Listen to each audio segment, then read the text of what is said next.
이 비단 한 자면 우리 마을이 겨울을 납니다. 흉년이 들어 풀뿌리마저 마른 어느 고을, 누더기를 걸친 계집아이가 길 가던 양반의 도포자락을 가위로 싹둑 잘라 들었습니다. 구경하던 사람들은 그 자리에 얼어붙었고 누군가는 저 아이가 오늘 경을 치겠구나 혀를 찼지요. 허나 아이는 잘라낸 비단 한 폭을 가슴에 꼭 끌어안은 채 양반의 두 눈을 똑바로 올려다보았습니다. 그런데 그 양반이 대체 누구인지, 또 이 겁없는 아이가 어떤 사연을 품고 그 가위를 들었는지는 그날 그 자리에 누구도 알지 못했습니다. 구독과 좋아요를 눌러주세요. 계신 곳으로 좋은 이야기와 함께 행운을 보내드리겠습니다. 옛날 옛적 남쪽 땅 어느 작은 고을에 단이라는 계집아이가 살았습니다. 그 해는 봄부터 비가 오지 않아 논바닥이 거북 등처럼 쩍쩍 갈라진 흉년이었지요. 보리는 패다 말고 누렇게 시들었고 들에는 캘만한 나물도 남아나지 않았습니다. 마을 사람들은 소나무 속껍질을 벗겨 죽을 쑤어 먹었고 그마저 떨어지면 흙을 섞어 배를 채웠습니다. 아이를 둘러업은 안악이 우물가에 주저앉아 우는 일도 흔했지요. 저지 말라 갓난 것이 보채는데 어미가 줄 것이라곤 멀건 물뿐이었으니까요. 관아에서는 구휼미를 푼다는 방이 나붙었지만 정작 곳간이 열리는 일은 없었습니다. 나라님은 우리 같은 백성이 굶어 죽는 줄이나 아실까. 늙은 농부들은 한숨을 쉬며 그렇게 중얼거렸습니다. 알긴 무얼 알아. 고중궁궐 깊은 곳에서 비단옷 입고 산에 진미나 자시겠지. 그런 원망이 마을 곳곳에 짙은 안개처럼 깔려 있었지요. 단이는 그런 고을에 다 쓰러져 가는 오두막에서 늙은 할멈 하나와 단둘이 살고 있었지요. 할멈의 이름은 매향이라 했습니다. 매향은 단이를 친손녀처럼 거두어 길렀지만 둘 사이에 피 한 방울 섞이지 않았다는 것을 마을 사람들은 다 알고 있었습니다. 저 할멈이 어디서 업둥이를 하나 주워다 키운다지. 피부치도 아닌데 저 흉년에 입 하나를 더 건사하니 참 별난 노인네야. 사람들은 그렇게 수군거렸지만 매향은 누가 무어라 해도 그저 빙긋 웃고 말 뿐이었지요. 매향이 단이를 데려온 것은 꼭 13해 전 모진 겨울이었다고 했습니다. 그때 매향은 어디서 왔는지도 모를 채 강보에 싼 갓난아기 하나를 품에 안고 이 고을에 흘러들었지요. 처음 몇 해는 마을 사람들이 이런저런 말을 지어냈습니다. 저 할멈이 양반집에서 무슨 일을 저지르고 도망쳐온 게 아니냐. 아니야. 어느 대갓집에서 아이를 데리고 쫓겨난 게지. 허나 매향은 그 어떤 말에도 입을 열지 않았습니다. 그저 묵묵히 삭바느질을 하고 남의 집 일을 거들며 그 갓난 것을 키워냈을 뿐이지요. 세월이 흘러 사람들도 더는 매향의 내력을 궁금해하지 않게 되었습니다. 그렇게 자란 아이가 바로 단이었습니다. 단이는 13살이었지요. 나이답지 않게 키가 작고 몸이 야위었지만 두 눈만은 새카만 숫덩이처럼 살아서 반짝였지요. 때에 절은 무명저고리에 군데군데 기운 자국이 가득했고 치마는 흙물이 들어 갈색으로 바랜 지 오래였습니다. 집시는 한쪽 끈이 끊어져 새끼줄로 동여매고 다녔지요. 허나 그 초라한 행색 속에서도 단이의 눈빛은 결코 죽어있지 않았습니다. 단아, 오늘은 또 어디를 그렇게 싸돌아다니려고. 매향이 마당에서 굽은 허리를 펴며 물었습니다. 건넌 마을 박첨지댁에 가서 바느질 품이라도 팔아보려고요. 할머니 약값을 마련해야지요. 단이는 손에 든 작은 반지꼬리를 흔들어 보였지요. 이 어린 것이 제 몸도 못 가누면서 늙으니 약값 걱정이라니. 매향은 혀를 차면서도 눈가가 붉어졌지요. 단이의 바느질 솜씨는 이 작은 고을에서 모르는 사람이 없을 만큼 야무졌습니다. 13살 계집아이의 손끝이라고는 믿기지 않을 만큼 단이가 기운 옷은 어디를 기웠는지 표가 나지 않았지요. 누가 가르친 것도 아닌데 어찌 저리 손이 매운지 마을 안악들은 단이의 솜씨를 보고 늘 그렇게 감탄했습니다. 허나 정작 다니 자신은 그것이 어찌 된 솜씨인지 알지 못했습니다. 그저 바늘을 손에 쥐면 마음이 가라앉았고 천을 보면 어디를 어떻게 떠야 할지 저절로 손이 움직였지요.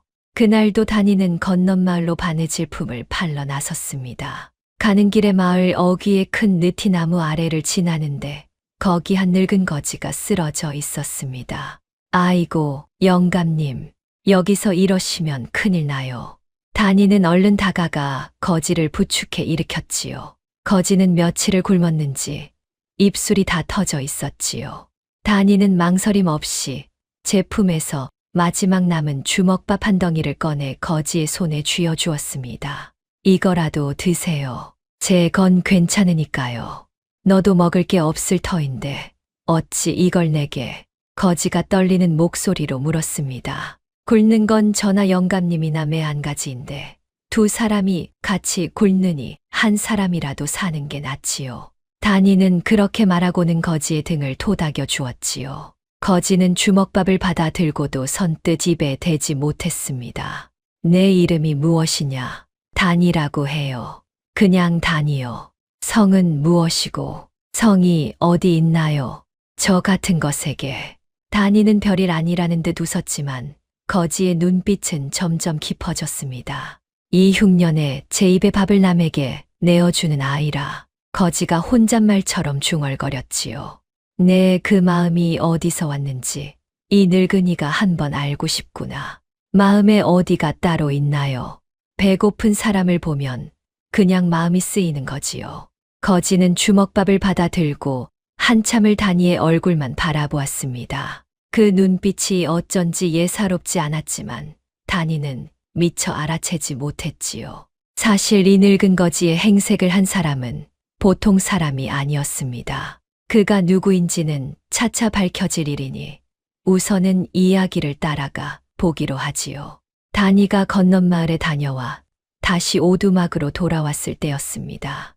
매향이 호롱불 아래에서 무언가를 가만히 들여다보고 있었습니다. 다니가 들어서는 기척의 매향은 화들짝 놀라 그것을 얼른 치마폭에 감추었지요. 할머니, 그게 뭐예요? 아무것도 아니다. 그저 늙은이 옛 생각이지. 매향은 황급히 말을 돌렸지만 다니는 보았습니다. 할멈의 거친 손에 들려있던 것은 반쪽이 부러진 옥비녀였습니다. 영롱한 빛이 도는 그 비녀는 이 가난한 오두막에는 도무지 어울리지 않는 귀한 물건이었지요. 부러진 단면이 어찌나 매끈한지 마치 본디 한 쌍이었던 것이 억지로 갈라진 듯 했습니다. 할머니, 우리 집에 저런 게 어떻게? 다니가 한 발짝 다가서자 매향은 비녀를 더욱 깊이 치마폭에 감추었습니다. 다나, 매향이 다니의 말을 가만히 끊었지요. 세상에는 묻지 않는 게 나은 일도 있단다. 너는 그저 곧고 바르게만 자라다오. 이 늙은이의 마지막 소원이 그것이다. 매향의 목소리가 가늘게 떨렸습니다. 할머니, 어디 편찮으세요? 왜 그렇게 떠세요? 아니다. 아니야. 그저 바람이 차서 그렇지. 매향은 애써 웃어 보였지만 그 웃음 끝에 물기가 어렸습니다. 다니는 영문을 알 수 없었지만 더는 묻지 않았지요. 할머니가 저렇게까지 말하는 데에는 그만한 까닭이 있으리라.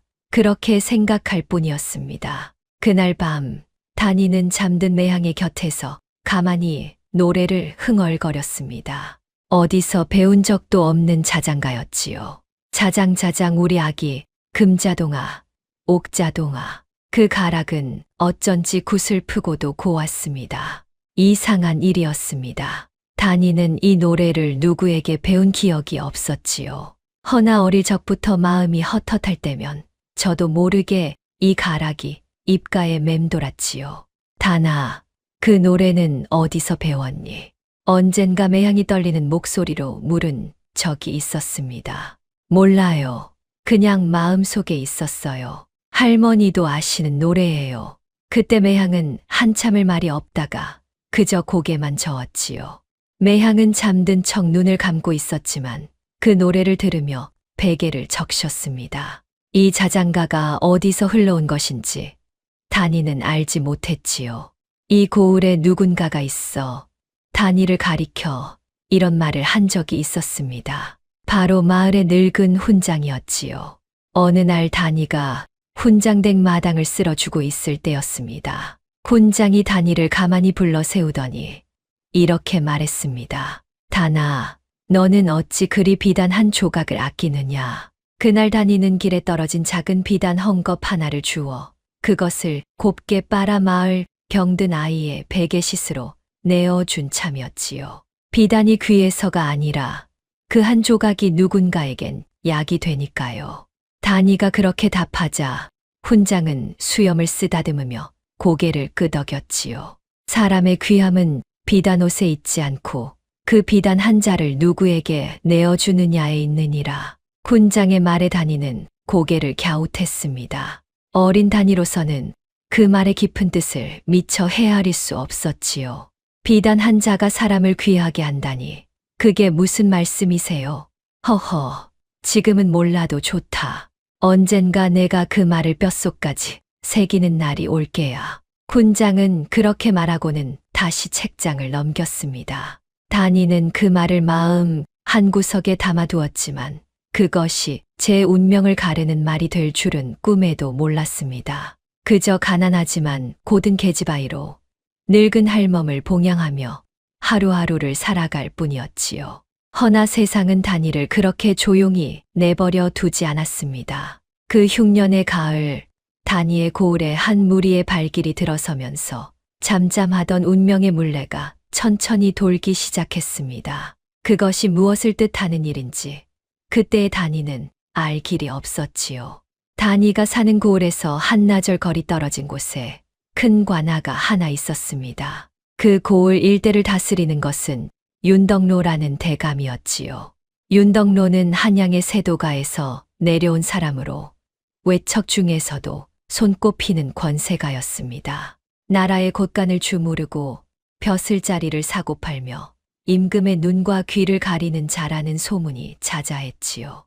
허나 그 위세가 어찌나 대단한지 감히 그를 두고 함부로 입을 놀리는 사람은 없었습니다.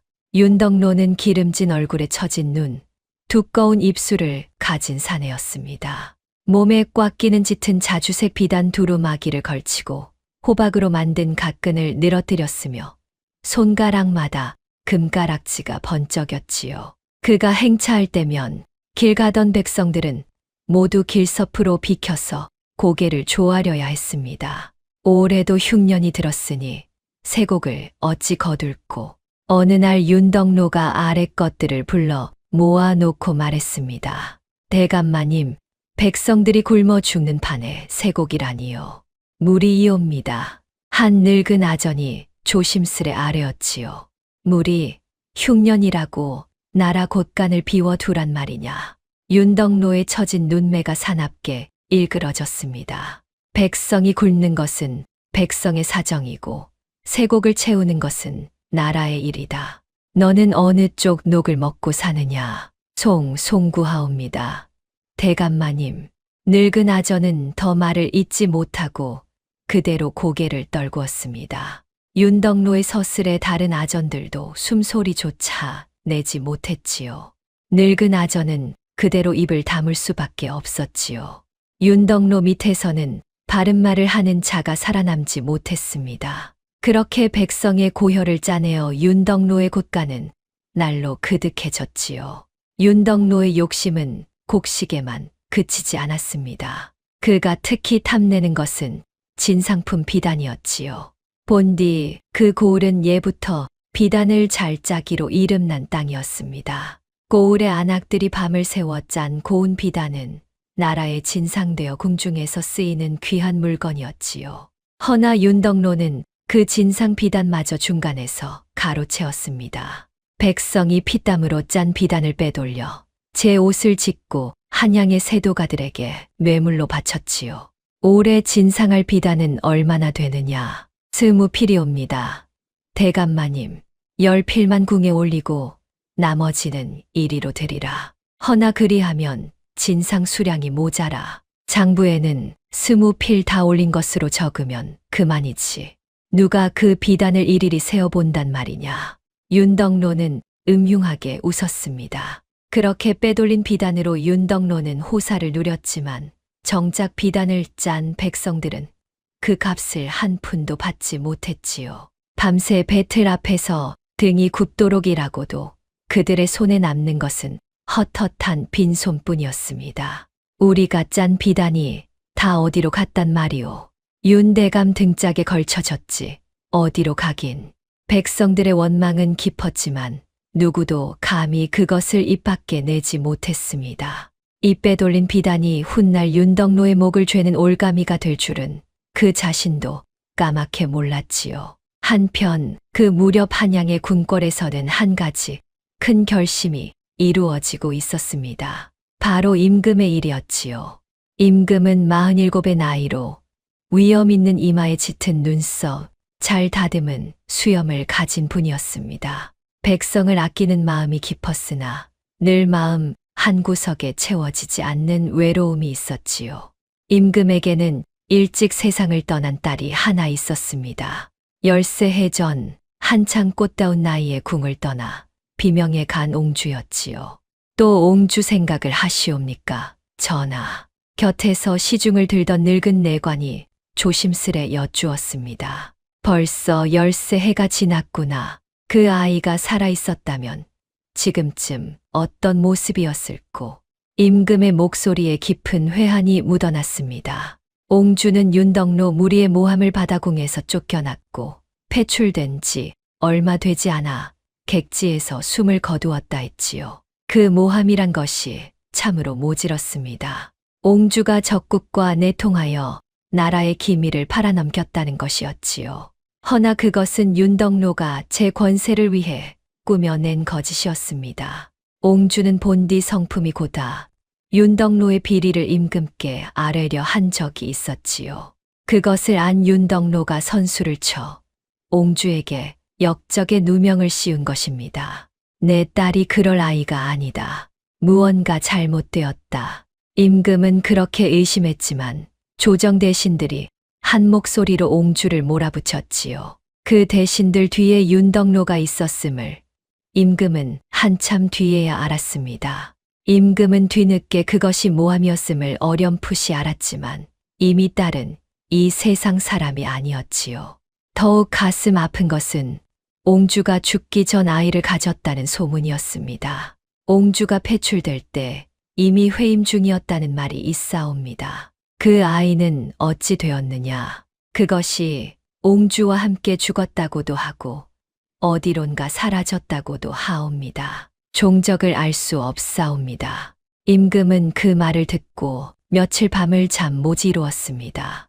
허나 13해가 지나도록 옹주의 핏줄에 관한 소식은 어디서도 들려오지 않았지요. 그 일을 떠올릴 때마다 임금의 가슴은 칼로 도려내는 듯 아렸습니다. 전하, 너무 상심 마시옵소서. 옥체를 보존하셔야 하옵니다.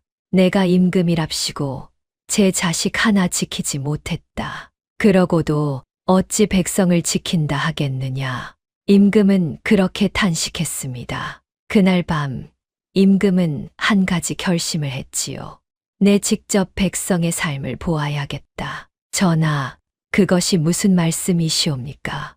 미행을 나가겠다. 평복을 입고 저작거리로 나가 내 백성이 어찌 사는지 이 두 눈으로 보겠다. 아니 되옵니다, 전하. 옥체에 무슨 일이라도 생기면 그동안 신하들의 말만 믿고 정사를 보았더니 백성의 고통을 알 길이 없었다. 이번에는 다르다. 허나 길이 험하고 인심이 흉흉하옵니다. 어가를 따르는 무리 없이 어찌 홀로 무리를 거느리고 가면 그것이 어찌 미행이겠느냐. 백성은 또 입을 닫을 것이다. 임금의 결심은 굳었습니다. 내 듣자 하니 남쪽 고을의 흉년이 가장 참혹하다 하더구나. 그곳으로 가겠다. 전하, 정 가시겠다면 호위 무사라도 멀찍이 따르게 하옵소서. 그것만은 허락하마. 허나 결코 내 곁에 가까이 오게 하지 말라. 내가 부르기 전에는 임금의 결심은 굳었습니다. 신하들이 한사코 만류했지만 임금은 끝내 뜻을 굽히지 않았지요.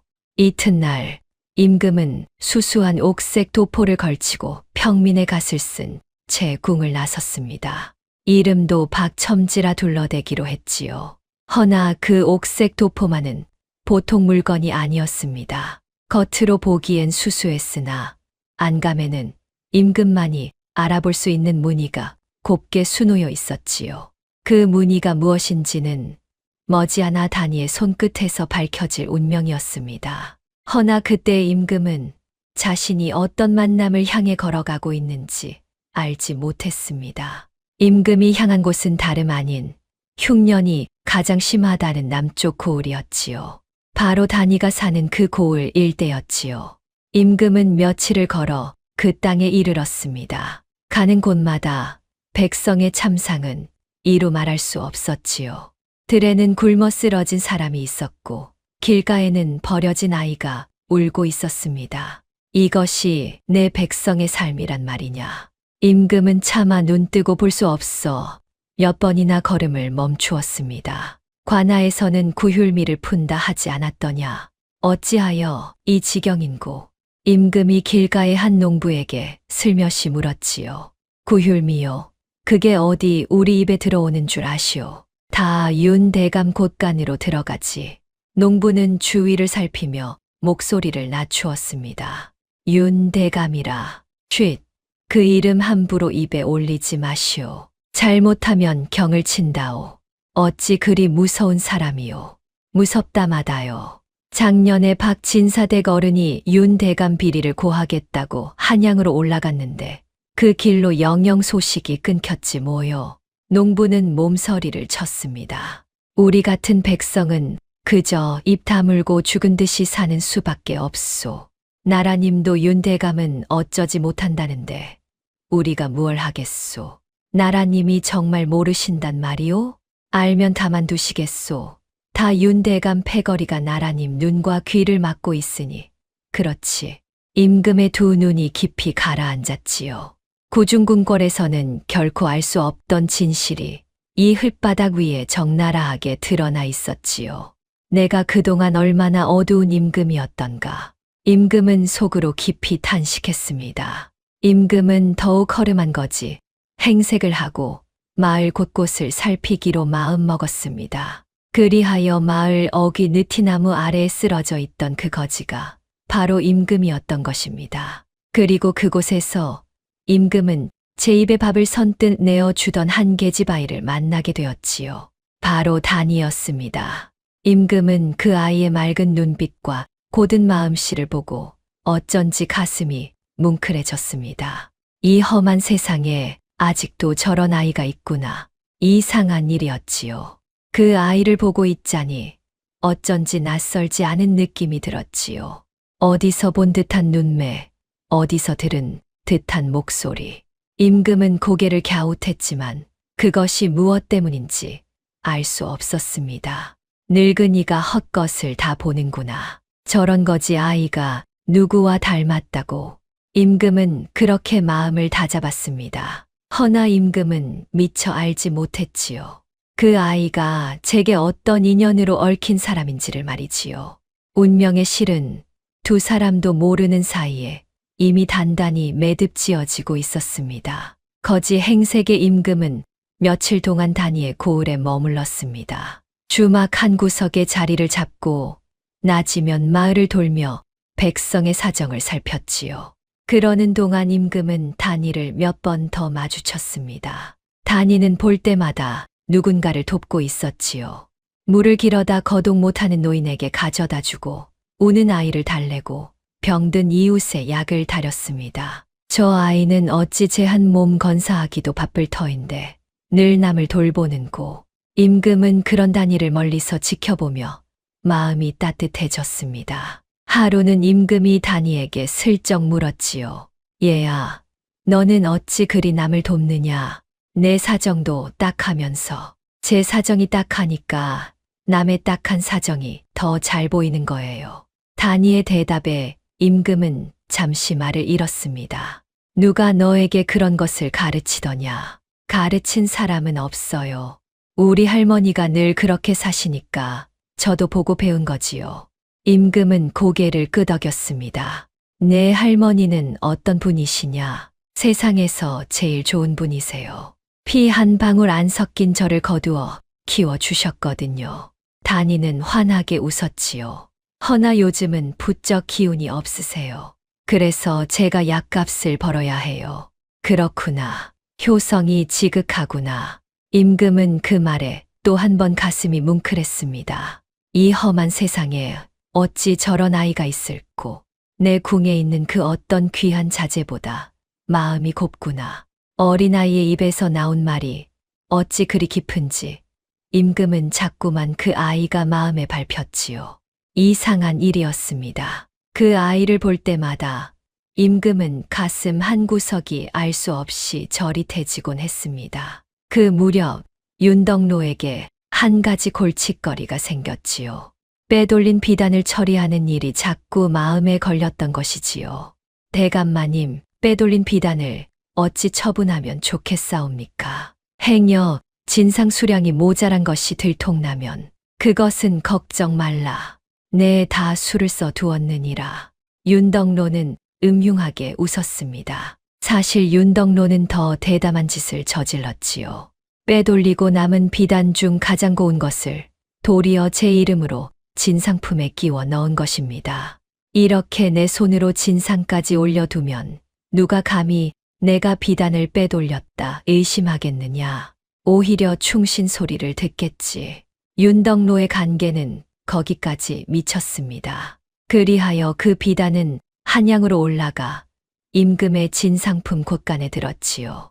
임금은 그 비단이 백성에게서 빼앗은 것인 줄도 모른 채 그중 한 필을 골라 미행용 도포를 지어 입었습니다. 수수한 옥색으로 물들였으나 그 바탕은 분명 고을 백성들이 피땀으로 짠 진상 비단이었지요. 한 올 한 올의 백성의 한숨과 눈물이 배어있는 비단이었습니다.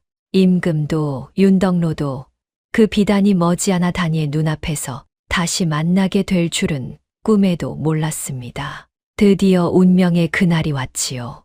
그날은 마침 고을의 장이 서는 날이었지요. 흉년이라 장에 나온 물건은 변변치 않았지만 그래도 사람들은 무어라도 바꿔보려고 모여들었습니다. 쌀 한 줌이라도 구해보려느니 헌 옷가지라도 팔아보려는 이들로 장터는 그나마 북적였지요. 단이도 매항의 약값을 마련하려고 손수 기운 버선 몇 켤레를 들고 장에 나왔지요. 버선 사세요. 발 시린 겨울에 따뜻한 버선이에요. 단이가 야무진 목소리로 손님을 불렀습니다. 거지 행색의 임금도 그 장터 한 구석에서 백성들의 모습을 살피고 있었습니다. 며칠 마을을 돌며 거지꼴로 지냈으나 이날만은 어쩐 일인지 그 옥색 도포를 걸친 채였지요. 허름한 갓의 거지 행색이었으나 도포만은 진상 비단으로 지은 것이라 그 결이 남달랐습니다. 바로 그때였습니다. 버선을 팔던 다니의 눈에 그 거지 노인의 도포가 들어왔지요. 다니의 두 눈이 휘둥그레졌지요. 저 비단은, 다니는 자기도 모르게 임금에게 다가갔습니다. 그 비단의 짜임과 무늬가 다니의 눈에 너무도 또렷이 들어왔던 것입니다. 비단을 보는 다니의 눈썰미는 남달랐지요. 누가 가르친 적도 없건만 다니는 천의 결만 보아도 어느 손이 짠 것인지 알아맞히곤 했습니다. 바로 그 눈썰미가 거지 노인의 도포에서 낯익은 비단을 단번에 알아본 것입니다. 다니는 한눈에 알아보았습니다. 그것이 바로 제 이웃들이 온 마을 안악들이 밤을 새워 짠 그 비단임을 말이지요. 지난 봄 마을 안악들이 진상한다며 짜 바친 뒤로 한 푼도 값을 받지 못한 바로 그 비단이었습니다. 영감님, 이 비단, 이거 우리 마을에서 짠 거예요. 어떻게 영감님이 이걸 입고 계세요? 다니가 다급하게 외쳤습니다. 임금은 영문을 몰라 제 도포를 내려다보았지요. 이것이 너희 마을에서 짠 비단이라고? 틀림없어요. 이 무늬, 이 짜임, 제가 어떻게 잊겠어요. 우리 마을 안악들이 진상한다고 밤새 짠 비단인데 값도 한 푼 못 받았단 말이에요. 다니의 목소리가 떨렸습니다. 임금의 얼굴빛이 변했지요. 진상 비단이라. 그렇다면 이것이 어찌하여 백성의 값도 치르지 못한 채 내게 올라왔단 말인가. 임금의 가슴에 서늘한 의심이 일었습니다. 바로 그때 장터 저편에서 윤덕로의 가마가 들어섰습니다. 윤대감 행차시다. 다들 비켜라. 요란한 소리에 백성들이 길섭으로 비켜섰지요. 가마에서 내린 윤덕로는 다니가 거지 노인의 도포를 붙들고 무어라 외치는 광경을 보고 멈칫했습니다. 그 입에서 진상 비단이라는 말이 나오는 것을 들은 순간 윤덕로의 등골이 서늘해졌지요. 저 계집이 어찌 진상 비단의 내력을 안단 말이냐. 윤덕로의 얼굴이 굳었습니다. 허나 다니는 윤덕로를 보지도 못한 채 오직 그 비단에만 정신이 팔려 있었지요. 이 비단 한 자면 우리 마을이 겨울을 납니다. 이건 우리 거예요. 그러고는 다니가 품에서 작은 가위를 꺼냈습니다. 바느질할 때 쓰던 그 가위였지요. 사람들은 다니가 무엇을 하려는지 몰라 숨을 죽였습니다. 다니는 번개같이 임금의 도포 자락을 움켜쥐고는 한 폭을 싹둑 잘라냈습니다. 이런 순식간에 벌어진 일이었지요. 구경하던 사람들은 모두 그 자리에 얼어붙었지요. 세상에 저 어린 것이 남의 옷을 저러다 경을 치지. 사람들이 수군거리며 발을 동동 굴렀습니다. 허나 다니는 잘라낸 비단 한 폭을 가슴에 꼭 끌어안은 채 임금을 똑바로 올려다보았습니다. 그 작은 몸 어디에서 그런 용기가 나왔는지 다니의 두 눈은 활활 타올랐지요. 이 비단을 짠 사람들은 지금 풀뿌리로 연명하고 있어요. 그런데 이게 이렇게 옷이 되어 돌아다니다니 너무하잖아요. 다니의 외침에 장터의 백성들도 술렁였습니다. 누구도 입 밖에 내지 못하던 말을 13살 계집아이가 대신 외쳐준 것이지요. 그런데 바로 그 순간이었습니다. 다니가 도포를 잘라낸 그 자리로 안감이 드러났습니다. 거지 행색의 임금이 그 드러난 안감을 보고는 그대로 굳어버렸지요. 안감에는 작은 매화 한 송이가 곱게 수놓여 있었던 것입니다. 임금만이 알아볼 수 있는 바로 그 매화였지요. 13해 전 비명에 간 옹주가 손수 수놓던 바로 그 문이었습니다. 옹주는 살아생전 제가 진상하는 비단 자락에 늘 남몰래 매화 한 송이를 수놓곤 했지요. 이것은 옹주의 매화가 아니냐. 어찌하여 이 비단에 임금의 손이 가늘게 떨리기 시작했습니다. 임금은 그제야 깨달았지요. 이 비단이 바로 옹주가 살아생전 마지막으로 짜두었던 그 비단임을 말입니다. 윤덕로가 옹주의 유품 같은 그 비단마저 빼돌려 제 입속을 챙긴 것이었지요. 그 사이 윤덕로는 다니가 비단의 내력을 안다는 사실에 위협을 느끼고 있었습니다. 여봐라, 저 계집과 늙은 할멈을 단단히 기억해 두어라. 머지않아 쓸 때가 있을 것이다. 윤덕로는 음흉한 눈으로 다니를 노려보고는 서둘러 가마에 올랐지요. 저 계집을 그냥 두었다간 내 비단 빼돌린 일이 다 들통나고 만다. 무슨 수를 써서라도 입을 막아야 해. 윤덕로의 가마가 떠나자 장터가 다시 술렁이기 시작했습니다. 저 어린 것이 진상 비단 이야기를 다 하다니 간이 배 밖으로 나왔구먼. 허나 속은 다 시원하지 않은가. 우리가 못한 말을 저 아이가 다 해주었으니 사람들은 다니를 걱정하면서도 한편으로는 통쾌했습니다. 한편 임금은 잘려나간 제 도포 자락과 다니의 얼굴을 번갈아 바라보며 좀처럼 말을 잊지 못했지요. 얘야. 임금이 떨리는 목소리로 입을 열었습니다. 이 도포의 안감에 수놓인 매화를 너는 본 적이 있느냐? 매화요? 아, 그러고 보니 이 무늬 어쩐지 낯이 익어요. 우리 할머니 가위 손잡이에도 똑같은 매화가 새겨져 있거든요. 다니의 말에 임금의 두 눈이 더욱 커졌습니다. 할멈의 가위에도 그 매화가 있단 말이냐? 네, 어릴 적부터 봐와서 잘 알아요. 그런데 그게 왜요, 영감님? 임금은 차마 답하지 못하고 그저 다니의 얼굴만 뚫어지게 바라보았지요. 그 갸름한 얼굴선과 새카만 눈동자가 어쩌면 그리도 죽은 옹주를 빼닮았는지 임금의 가슴이 미친 듯이 뛰기 시작했습니다. 곁에 선 매향의 얼굴빛이 그 순간 백지장처럼 하얗게 질렸지요. 다나, 이게 무슨 짓이냐? 어른의 귀한 옷을 함부로 자르다니. 어느새 달려온 매향이 다니를 끌어안으며 어쩔 줄을 몰라 했습니다. 영감님, 죄송합니다. 이 아이가 철이 없어서 부디 너그러이 용서해 주십시오. 매향이 임금에게 연신 머리를 조아렸지요. 허나 임금은 화를 내기는커녕 도리어 떨리는 목소리로 청했습니다. 아니요. 노여워서 그러는 것이 아니요. 다만 이 아이와 할멈에게 기니 물을 것이 있소. 조용한 곳으로 자리를 옮길 수 있겠소.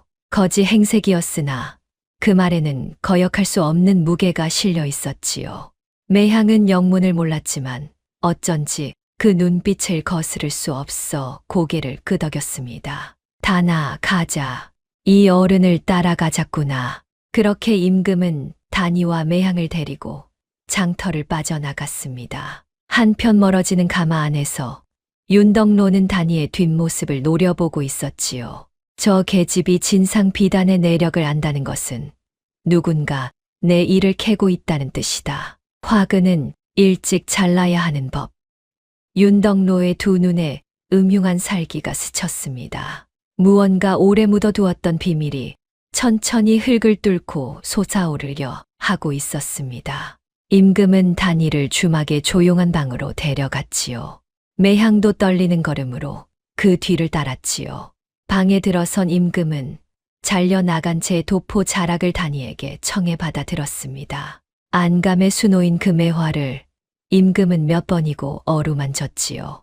그러고는 다니가 지닌 가위를 함께 들여다보았습니다. 손잡이에 새겨진 작은 매화 한 송이. 도포 안감의 매화와 가위의 매화는 한 사람의 손에서 나온 듯 똑같았지요. 그것은 분명 옹주의 솜씨였습니다. 옹주는 살아생전 매화를 무척이나 좋아하여 제 물건마다 매화를 수놓거나 새겨넣곤 했지요. 그 솜씨가 어찌나 고운지 궁중의 어떤 장인도 흉내내지 못했습니다. 할멈, 임금이 매향을 향해 천천히 고개를 돌렸습니다. 이 가위가 어디서 났는지 바른 대로 말해보시오. 임금의 목소리는 조용했지만 그 안에는 천근의 무게가 실려 있었지요. 매향은 차마 임금의 눈을 마주 보지 못했습니다. 그것은 그저 어디서 주운 것이옵니다. 주운 것이라. 임금의 눈빛이 깊어졌습니다. 할멈은 거짓을 말하고 있소. 이 매화가 누구의 것인지 나는 알고 있소. 매향의 어깨가 부르르 떨렸지요. 전하께서는 어찌 그 매화를. 매향이 자기도 모르게 말끝을 흐렸습니다. 그 한마디에 임금의 의심은 확신으로 바뀌었지요. 방금 무어라 하였소. 내가 전하라는 것을 할멈이 어찌 아오. 매향은 그제야 제 입이 진실을 토해냈음을 깨달았습니다. 이미 엎질러진 물이었지요. 매향은 차마 임금의 눈을 마주 보지 못했습니다. 다니는 두 사람의 심상치 않은 분위기에 어리둥절했지요. 할머니, 영감님이 무슨 말씀을 하시는 거예요? 그 가위가 왜요? 다나, 너는 잠시 밖에 나가 있거라. 매향이 떨리는 목소리로 말했습니다. 싫어요. 할머니가 무슨 일인지 말씀해 주실 때까지 안 나가요. 다니는 매향의 곁에 더 바싹 붙어 앉았습니다. 이 어른이 누구신데 우리한테 이러시는 거예요? 그 말에 임금은 잠시 입을 다물었지요. 지금 제 정체를 밝히는 것이 옳은 일인지 임금은 망설였지요. 어린아이가 감당하기엔 너무 무거운 진실이었으니까요. 허나 이 일의 진상을 알기 위해서는 우선 매향의 입을 열어야 했습니다.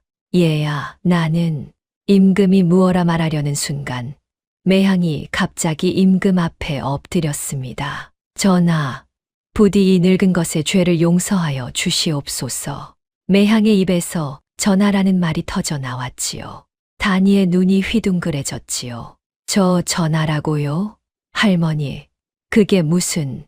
다니는 그제야 무언가 엄청난 일이 벌어지고 있음을 직감했습니다. 거지 행색의 이 노인이 임금이라니. 다니는 너무 놀라 입을 다물지 못했지요. 할멈, 어찌 나를 알아보았소? 임금이 놀라 물었습니다. 소인이 어찌 전하의 용안을 잊겠사옵니까? 비록 세월이 흐르고 거지 행색을 하셨어도 소인은 한눈에 알아보았사옵니다. 매향이 눈물을 흘리며 아뢰었습니다. 소인은 옛날 궁에서 옹주 아기씨를 모시던 유모였사옵니다. 그 말에 임금의 온몸이 얼어붙었지요. 무엇이라 옹주의 유모라고. 임금의 목소리가 떨렸습니다. 그렇사옵니다. 전하, 소인이 바로 그 매향이옵니다. 임금은 한참을 말을 잇지 못했습니다.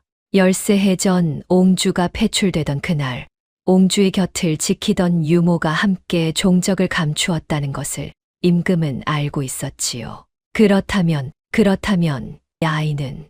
임금의 시선이 천천히 다니에게로 향했습니다. 다니의 새카만 눈동자, 갸름한 얼굴선, 그리고 어딘가 낯익은 그 분위기. 임금의 가슴이 미친 듯이 뛰기 시작했습니다. 설마 이 아이가... 전하, 매향이 흐느끼며 말했습니다. 이 아이가 바로 옹주 아기씨께서 남기신 핏줄이옵니다. 순간 방 안에 무거운 정적이 내려앉았지요. 매향은 떨리는 목소리로 그동안 가슴에 묻어두었던 이야기를 풀어놓기 시작했습니다. 13해 전 옹주 아기씨께서 궁에서 쫓겨나실 때 이미 아기를 베고 계셨사옵니다. 그랬구나. 내 그 소문을 듣고도 차마 믿지 못하였다. 패출되신 아기씨는 인적 드문 산골 폐가에 숨어 지내셨사옵니다. 소인이 곁에서 모셨지요.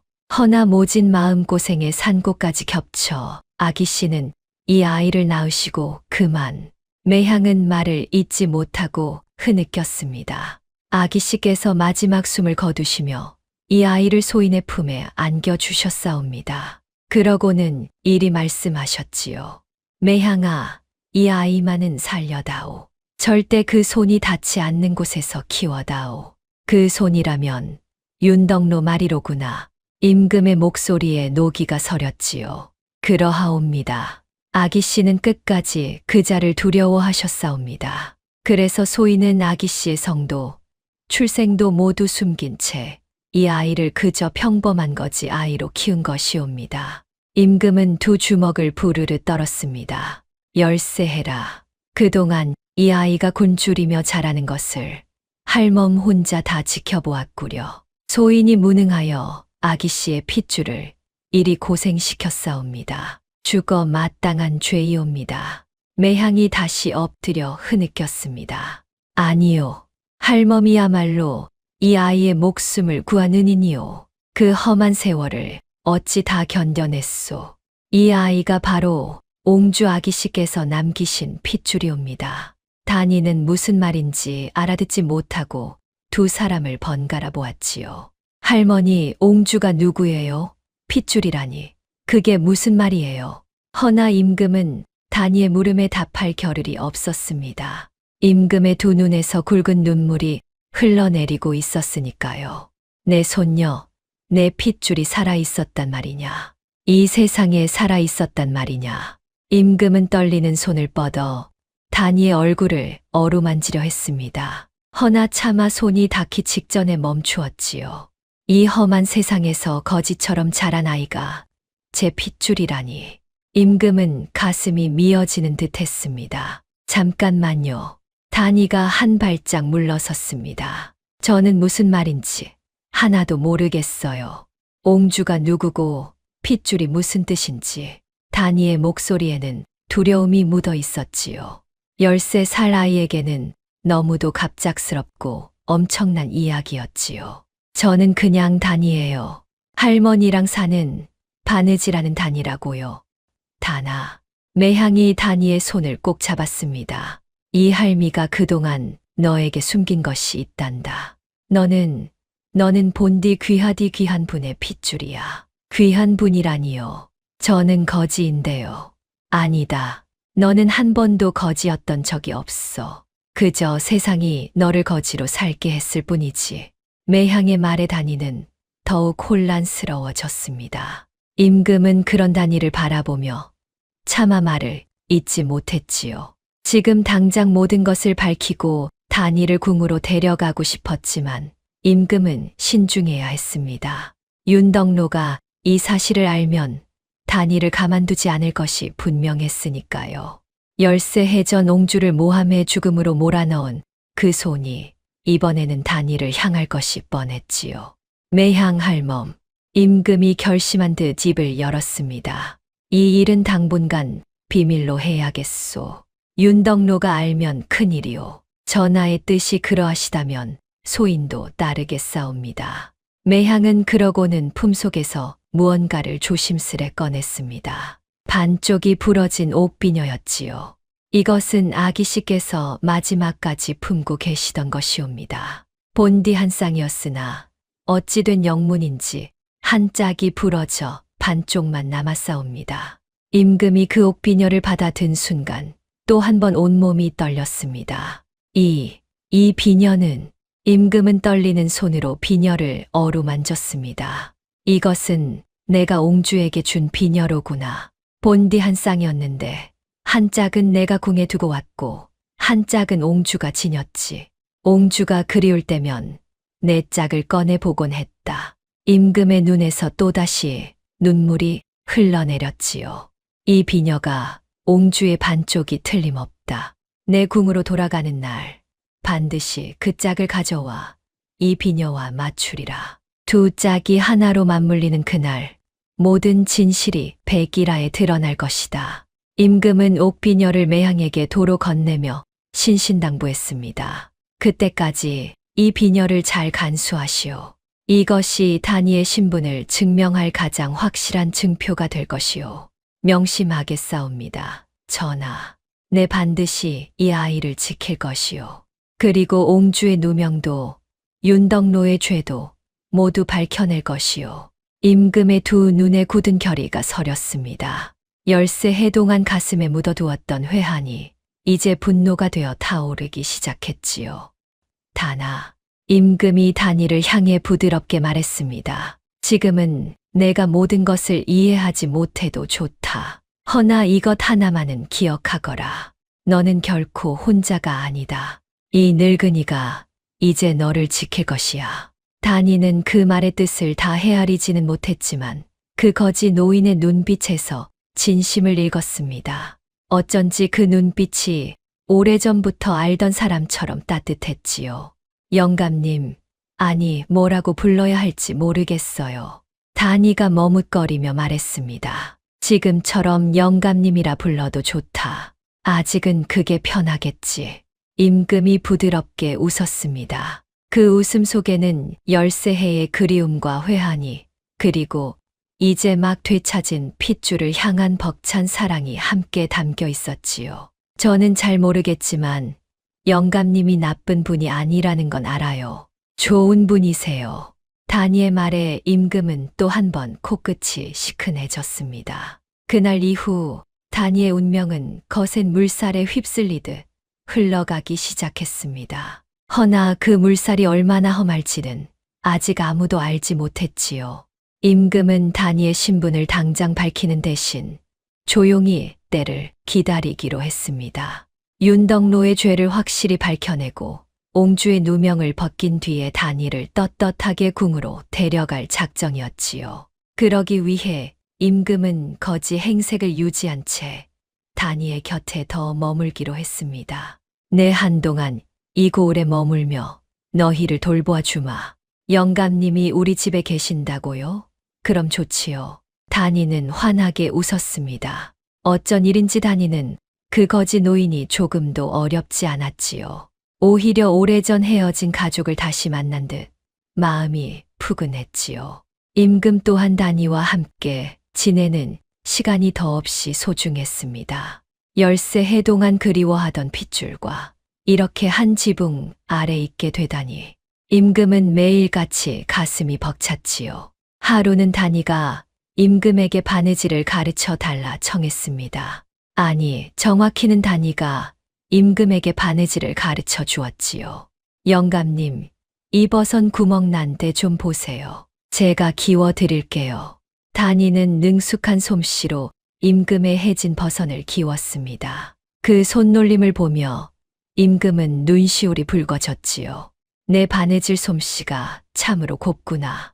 누구를 닮았는지 임금은 차마 말을 잊지 못했습니다. 단이의 그 솜씨가 바로 옹주를 빼닮았기 때문이었지요. 옹주 또한 살아생전 바느질과 수놓기에 능했습니다. 궁중의 어떤 상궁도 옹주의 솜씨를 따르지 못했지요. 핏줄은 속일 수 없구나. 제 어미를 한 번도 본 적 없건만 어찌 저리 똑같을꼬. 임금은 단이의 손끝을 바라보며 옛딸을 떠올렸습니다. 그러던 어느 밤이었습니다. 단이가 잠든 임금의 곁에서 또 그 자장가를 흥얼거렸지요. 자장자장 우리 아기 금자동아 옥자동아. 그 가락을 들은 순간 임금은 벌떡 몸을 일으켰습니다. 온몸에 소름이 돋았지요. 그 노래를 어디서 배웠느냐? 임금의 목소리가 떨렸습니다. 네, 이 노래요? 그냥 어릴 적부터 부르던 거예요. 왜 그렇게 놀라세요? 단이가 영문을 몰라 물었습니다. 임금은 한참을 말을 잇지 못했지요. 그 자장가는 옹주가 어린 시절 임금의 품에서 듣고 자란 바로 그 노래였기 때문이지요. 궁중에서도 오직 임금의 핏줄에게만 전해지던 그 가락이었습니다. 아무것도 아니다. 그저 그 노래가 참으로 곱구나. 임금은 애써 마음을 다스렸지만 두 눈에서는 눈물이 그치지 않았지요. 단이는 영문을 몰라 했지만 임금의 슬픔이 어쩐지 제1처럼 느껴졌습니다. 영감님, 슬픈 일이 있으세요? 제가 노래 더 불러드릴까요? 단이의 그 말에 임금은 끝내 단이를 끌어안고 말았습니다. 그래. 더 불러다오. 이 늙은이를 위해 더 불러다오. 그날 밤 오두막에는 구슬픈 자장가가 밤새도록 울려 퍼졌지요. 임금은 단이를 품에 안은 채 죽은 옹주를 떠올렸습니다. 내가 이 아이에게 그 노래를 물려주었구나. 핏줄을 따라 내 목소리가 이 아이에게 흐르고 있구나. 임금은 단이의 머리를 쓰다듬으며 마음속으로 옹주에게 약속했지요. 옹주야, 미안하다. 내가 그렇게 가는 것을 막지 못한 이 못난 아비를 용서해다오. 허나 이제 내 아이만은 내 목숨을 걸고서라도 지킬 것이다. 임금의 두 뺨을 타고 뜨거운 눈물이 흘러내렸습니다. 단이는 어느새 임금의 품에서 새근새근 잠이 들었지요. 그 평화로운 얼굴을 보며 임금은 밤새도록 자리를 뜨지 못했습니다. 이튿날부터 임금은 거지 행색으로 단이와 함께 마을을 돌아다녔습니다. 백성의 삶을 살피는 한편 단이가 어떤 아이인지 더 알고 싶었기 때문이지요. 그런데 단이는 가는 곳마다 임금을 놀라게 했습니다. 하루는 마을 어귀에서 두 안악이 우물물을 두고 다투고 있었습니다. 내가 먼저 왔으니 내가 먼저 길어야지. 무슨 소리야. 내가 먼저 두레박을 내렸잖아. 서로 머리채를 잡을 듯 으르렁거렸지요. 그때 단이가 쪼르르 달려가 두 안악 사이에 끼어들었습니다. 아주머니들 흉년의 물까지 귀한데 이러시면 어떡해요. 두레박 하나로 같이 길어서 나누면 되잖아요. 단이는 두레박을 들어 물을 기른 뒤 두 안악의 동이에 똑같이 나누어 부었습니다. 자, 이러면 둘 다 손해 안 보시죠. 두 안악은 그제야 머쓱해져 서로를 보고 웃었지요. 허허, 저 어린 것이 어른보다 낫구나. 멀리서 지켜보던 임금이 흐뭇하게 웃었습니다. 영감님 보셨어요? 싸움은 말리고 흥정은 붙이랬는데 저는 싸움을 흥정으로 바꿨지 뭐예요. 단이가 자랑스레 웃으며 다가왔습니다. 허허, 누가 그런 것을 가르쳐 주더냐. 그냥 생각해보면 답이 나와요. 둘 다 물이 필요하니까 둘 다 물을 얻게 해주면 되잖아요. 임금은 그 말에 또 한 번 감탄했지요. 어린아이의 셈이 어찌 그리 어른보다 밝은지 임금은 단이가 볼수록 신기하고 대견했습니다. 또 하루는 마을의 한 노인이 빚 때문에 집을 빼앗길 처지에 놓였습니다. 악독한 고리대금업자가 노인의 단칸 방까지 차지하려 들었지요. 빚을 못 갚으면 집을 내놓는 게 당연하지. 고리대금업자가 으름장을 놓았습니다. 그때 단이가 나섰습니다. 아저씨, 이 할아버지가 빌린 돈이 얼마예요? 단냥이다. 이자까지 치면 10냥이지. 그런데 이 작은 집이 10냥어치도 안 되는 건 아시죠? 할아버지, 집을 빼앗아 봤자 아저씨도 손해예요. 단이의 말에 고리대금업자가 움찔했지요. 차라리 할아버지한테 일거리를 주고 조금씩 갚게 하는 게 어때요? 할아버지가 새끼는 잘 꼬시잖아요.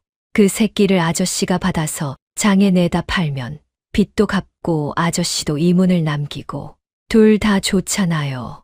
13살 계집아이의 입에서 나온 그 야무진 셈에 고리대금업자도 어른들도 모두 입을 다물지 못했지요.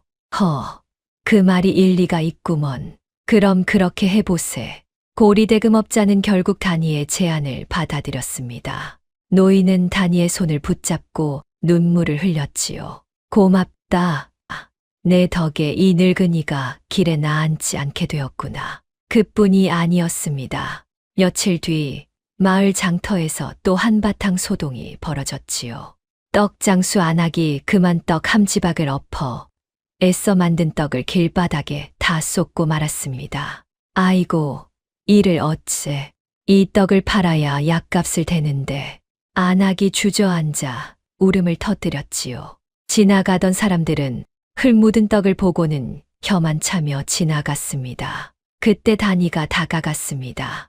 아주머니, 울지 마세요. 제가 좋은 수가 있어요. 단이는 흙 묻은 떡을 깨끗한 물에 헹군 뒤 화롯불에 살짝 구웠지요. 이렇게 구우면 겉이 노릇노릇해져서 더 맛있어 보여요. 흙 묻었던 건 표도 안 나고요.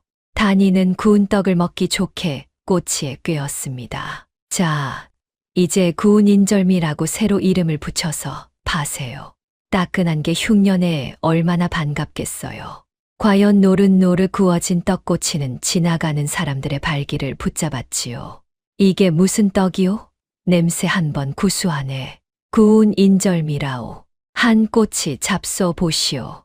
떡은 순식간에 다 팔렸고 안악은 오히려 평소보다 더 많은 돈을 벌었습니다. 단아, 내가 내 은인이다. 이 은혜를 어찌 갚누. 안악이 단이에게 떡꼬치 하나를 쥐어주려 했지만 단이는 한사코 사양했지요. 아주머니가 잘 되시면 그게 제일 좋은 거예요. 저는 괜찮아요. 멀리서 그 모습을 지켜보던 임금은 또 한 번 고개를 끄덕였습니다. 궁리하는 머리도 베푸는 마음도 모두 갖추었구나. 참으로 귀한 아이다. 또 하루는 이런 일도 있었습니다. 마을 글방에서 한 가난한 집 아이가 서러운 울음을 터뜨리고 있었지요. 왜 우느냐? 단이가 다가가 물었습니다. 훈장님이 종이를 가져오라는데 우리 집엔 종이 살 돈이 없어요. 그래서 글 공부를 못하게 됐어요. 아이가 훌쩍이며 말했습니다. 단이는 잠시 생각하더니 환하게 웃었지요. 종이가 없으면 모래에 쓰면 되지. 봐, 이렇게. 단이는 마당에 고운 모래를 평평하게 고른 뒤 나뭇가지로 글자를 또박또박 써 보였습니다. 훈장님, 이 아이는 종이 대신 모래에 쓰면서 글을 익히면 안 될까요? 익숙해지면 그때 종이에 옮겨 쓰고요. 훈장이 그 말을 듣고 무릎을 탁 쳤지요. 옳거니 옛 성현들도 흙바닥에 글을 쓰며 공부했다 하지 않더냐. 단이, 내 말이 맞다. 그리하여 그 가난한 아이는 모래 위에서나마 글 공부를 이어갈 수 있게 되었습니다. 단이, 너는 어찌 그리 좋은 생각이 샘솟느냐. 훈장이 감탄하자 단이는 쑥스러운 듯 웃었지요. 없으면 없는 대로 길을 찾으면 돼요. 우리 할머니가 늘 그러셨거든요. 이 모든 광경을 지켜보던 임금은 감탄을 금치 못했습니다. 저 아이의 지혜와 마음 씀씀이가 어찌 저리 깊을꼬. 백성을 다스리는 자에게 꼭 필요한 자질이 아니냐. 임금은 단이가 더욱 자랑스러웠습니다. 그러는 사이 임금과 단이의 정은 날로 깊어졌지요. 허나 이 평화로운 나날은 오래 가지 않았습니다. 저 멀리 관아에서 윤덕로의 검은 그림자가 서서히 단이를 향해 다가오고 있었으니까요. 도포 자락을 잘린 그 모욕을 윤덕로가 그냥 넘길 리 없었던 것입니다. 바로 그 무렵 윤덕로는 관아 깊은 방에 앉아 이를 갈고 있었습니다. 감히 천한 계집이 만백성 앞에서 진상 비단을 들먹여 내 얼굴에 먹칠을 하다니. 윤덕로의 처진 눈매가 사납게 일그러졌습니다. 대감마님, 고정하시옵소서. 한낱 거지 계집아이가 아니옵니까? 아전이 조심스레 아뢰었지요. 한낱 거지 계집이라.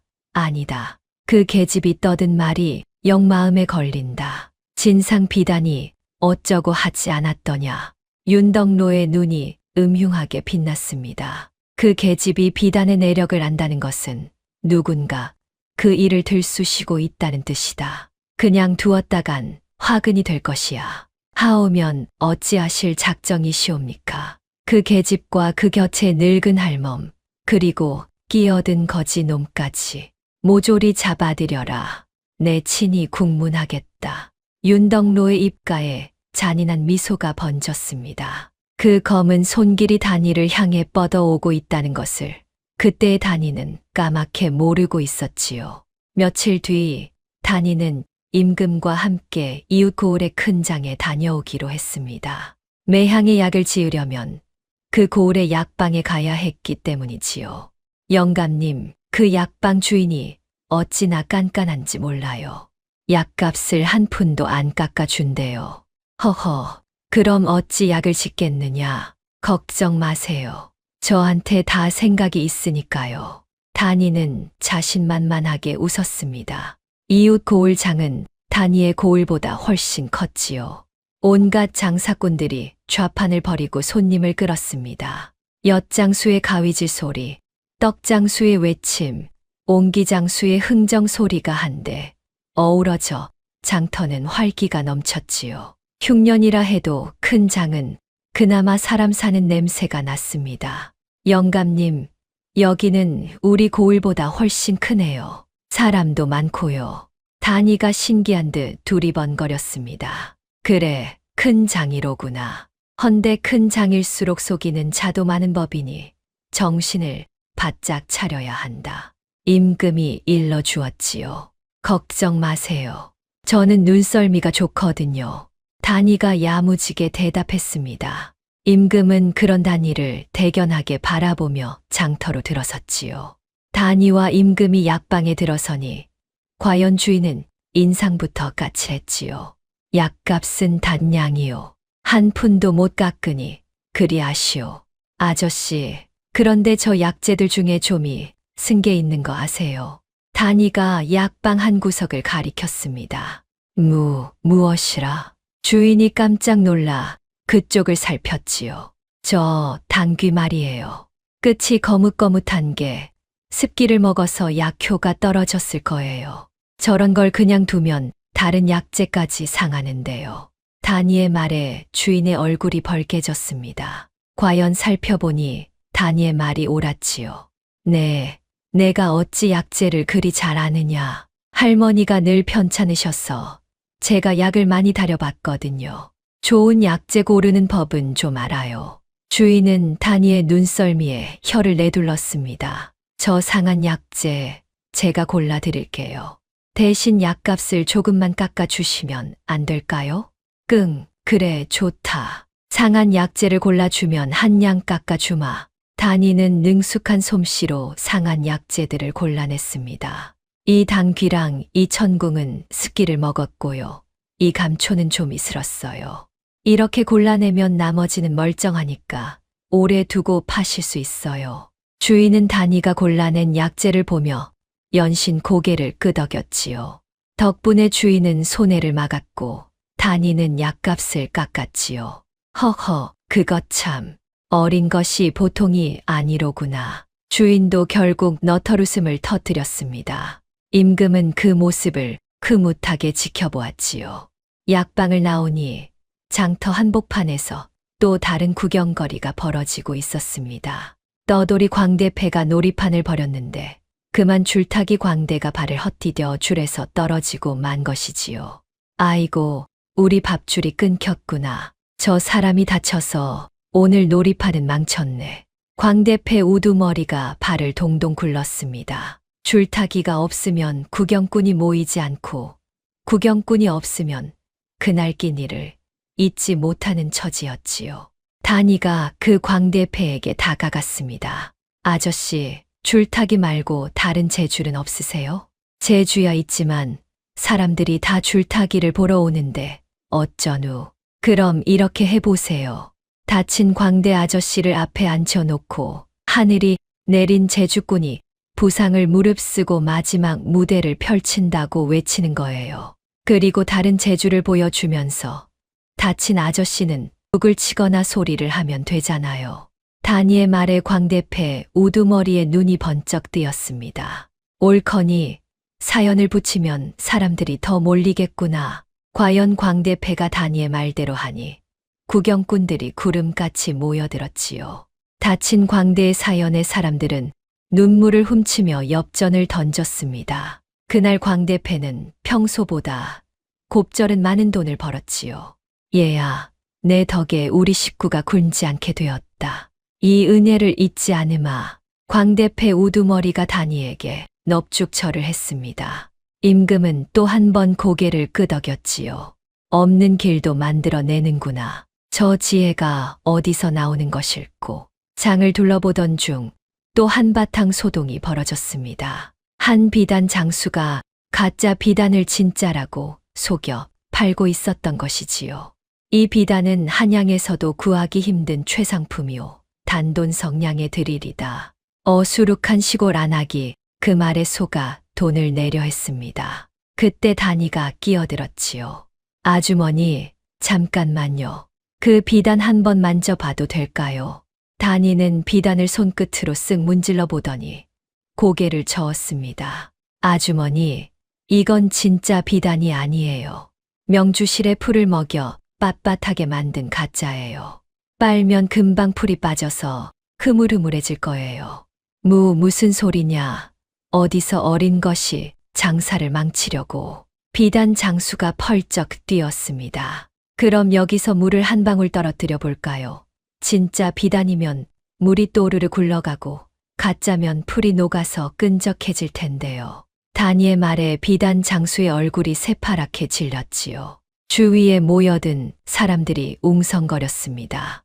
어디 한번 물을 떨어뜨려 보라지. 가짜를 진짜라고 속여 팔다니. 고약한 놈이로구나. 사람들이 비단 장수를 노려보았습니다. 어허, 됐어. 안 팔면 그만이지. 비단 장수는 황급히 좌판을 거두어 달아났지요. 세상에, 하마터면 가짜 비단의 성냥을 날릴 뻔했네. 고맙다, 얘야. 시골 안악이 다니의 손을 잡고 고마워했지요. 구경하던 사람들도 박수를 쳤습니다. 저 아이가 비단 보는 눈이 아주 귀신 같구먼. 어느 집 딸인지 참 똑똑도하다. 가짜 장수를 단번에 쫓아내다니 속이 다 후련하네 그려. 다니는 사람들의 칭찬에 쑥스러워했지만 임금은 속으로 또 한 번 놀랐지요. 비단을 알아보는 저 눈썰미가 결국 윤덕노의 죄를 밝히는 열쇠가 될 것이야. 임금은 다니의 그 재주가 예사롭지 않음을 직감했습니다. 돌아오는 길이었습니다. 산길을 지나는데 길가에서 한 사내 아이가 다리를 다쳐 끙끙 앓고 있었지요. 얘야, 어디를 다쳤느냐? 다니가 달려가 살폈습니다. 나무하러 왔다가 굴러서 발목을 삐었어요. 사내 아이의 발목이 퉁퉁 부어 있었지요. 많이 아프겠구나. 어디 보자. 다니는 사내 아이의 발목을 조심스레 만져보았습니다. 뼈가 부러진 건 아니고 삔 거예요. 다행이네요. 단이는 주위를 둘러보더니 길가의 풀을 한 줌 뜯었습니다. 이건 쇠비름이라는 풀이에요. 이걸 지식여서 부은 데 붙이면 부기가 가라앉아요. 누나는 그런 걸 어떻게 알아요? 사내 아이가 신기한 듯 물었지요. 우리 할머니가 가르쳐 주셨어. 산과 들에 있는 풀이 다 약이 된다고. 단이는 돌멩이로 풀을 지식여 사내 아이의 발목에 정성껏 붙여 주었습니다. 그러고는 제 치마폭을 북 찢어 그것으로 발목을 단단히 동여매 주었지요. 누나 치마가 찢어졌잖아요. 미안해요. 괜찮아. 치마는 또 기우면 되지만 내 발은 하나뿐이잖니. 이제 좀 나으냐? 네. 한결 시원해요. 누나 고마워요. 사내아이가 환하게 웃었습니다. 단이는 사내아이를 부축해 집까지 데려다 주었지요. 사내아이의 어미가 버선발로 뛰어나와 단이의 손을 잡았습니다. 아이고, 우리 아이를 이렇게 데려다 주다니. 어느 댁따님인지 참으로 고맙구나. 별것 아니에요. 다친 사람을 모른 척할 수는 없잖아요. 단이는 환하게 웃고는 총총히 돌아섰습니다. 임금은 그 모든 과정을 묵묵히 지켜보았지요. 제 옷을 찢어 남의 상처를 싸매는구나. 저 마음이 바로 어진 임금의 마음이 아니더냐. 임금의 가슴 깊은 곳에서 한 가지 생각이 점점 자라나고 있었습니다. 저 아이라면 장차 이 나라의 큰 빛이 될 수 있으리라는 생각이었지요. 영감님, 왜 그렇게 저를 빤히 보세요? 단이가 고개를 갸웃했습니다. 아니다. 그저 내가 대견해서 그런다. 임금은 부드럽게 웃었지요. 오늘 하루도 참 바빴구나. 약도 짓고 가짜 비단도 잡고 광대패도 살리고 다친 아이도 돌보고 제가 좀 오지랖이 넓지요? 할머니는 늘 그게 제 복이래요. 단이가 까르르 웃었습니다. 복이고 말고 그 마음이 바로 내 가장 큰 보물이란다. 임금이 단이의 머리를 쓰다듬었지요. 그 웃음소리가 어찌나 맑은지 임금은 한참을 그 자리에 서서 단이를 바라보았지요. 허나 그러기 위해서는 먼저 넘어야 할 거대한 산이 있었습니다. 바로 윤덕로라는 산이었지요. 그리고 그 산은 이미 단이를 향해 무너져 내릴 준비를 하고 있었습니다. 집으로 돌아온 그날 밤, 단이의 오두막 앞에 수상한 그림자들이 어른거리기 시작했습니다. 윤덕로가 풀어놓은 관아의 포졸들이었지요. 틀림없이 이 집이렸다. 진상 비단을 들먹이며 소란 피운 그 계집이 사는 곳이. 그렇소. 늙은 할멈과 단둘이 산다 하오. 포졸들이 낮은 목소리로 수군거렸습니다. 대감마님 분부대로 계집과 할멈을 잡아들이세. 끼어든 거지 놈도 보이면 함께 묻고. 어둠 속에서 포졸들의 눈이 번뜩였지요. 그 안에서는 단이가 매향의 약을 다리며 임금과 도란도란 이야기를 나누고 있었습니다. 바깥에 어떤 위험이 도사리고 있는지도 모른 채 말이지요. 할머니, 이 약 드시면 곧 나으실 거예요. 오늘 좋은 약재로 지어왔거든요. 오냐, 우리 단이가 최고다. 매향이 단이의 손을 쓰다듬으며 웃었습니다. 그 정겨운 모습을 창밖의 검은 그림자들이 노려보고 있었지요. 평화로운 나날은 그렇게 끝나가고 있었습니다. 그날 밤이 깊었을 무렵이었습니다. 오두막의 문이 갑자기 우당탕 부서지며 포졸들이 들이닥쳤지요. 꼼짝 마라. 관아의 명이다. 횃불을 든 포졸들이 방 안으로 우르르 몰려들었지요. 이게 무슨 짓이오? 한밤중에 남의 집을. 매향이 단이를 감싸 안으며 소리쳤습니다. 윤대감의 분부시다. 진상 비단을 들먹이며 소란을 피운 계집과 늙은 할멈을 잡아들이라 하셨다. 포졸의 우두머리가 으름장을 놓았지요. 단이는 두려움에 떨면서도 매향의 품을 파고들었습니다. 바로 그때 거지 행색의 임금이 앞을 막아섰습니다. 잠깐. 이 아이들이 무슨 죄를 지었기에 한밤중에 이러는 것이오. 이 거지 놈은 또 뭐냐. 비키지 못할까. 포졸이 임금을 거칠게 밀쳤지요. 임금은 비틀거렸지만 이내 자세를 바로 했지요.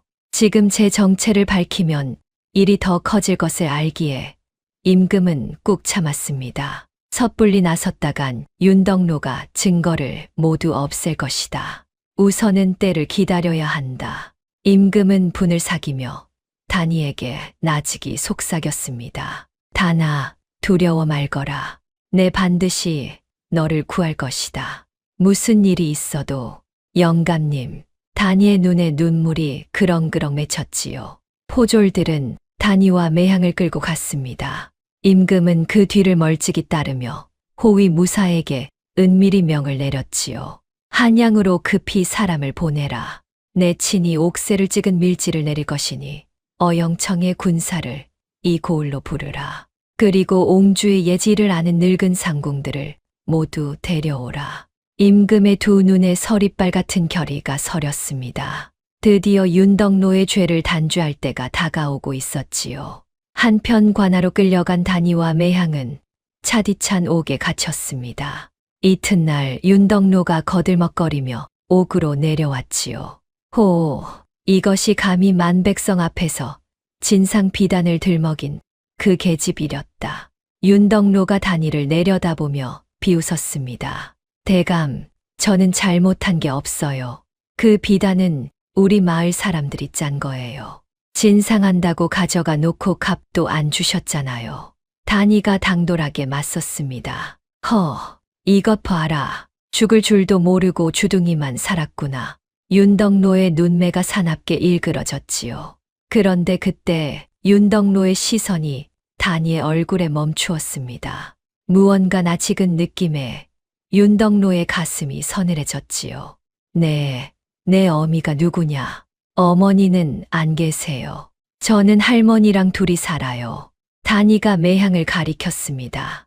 윤덕로의 눈이 매향에게로 향했습니다. 주름 깊은 그 얼굴을 한참 노려보던 윤덕로의 얼굴빛이 갑자기 하얗게 질렸지요.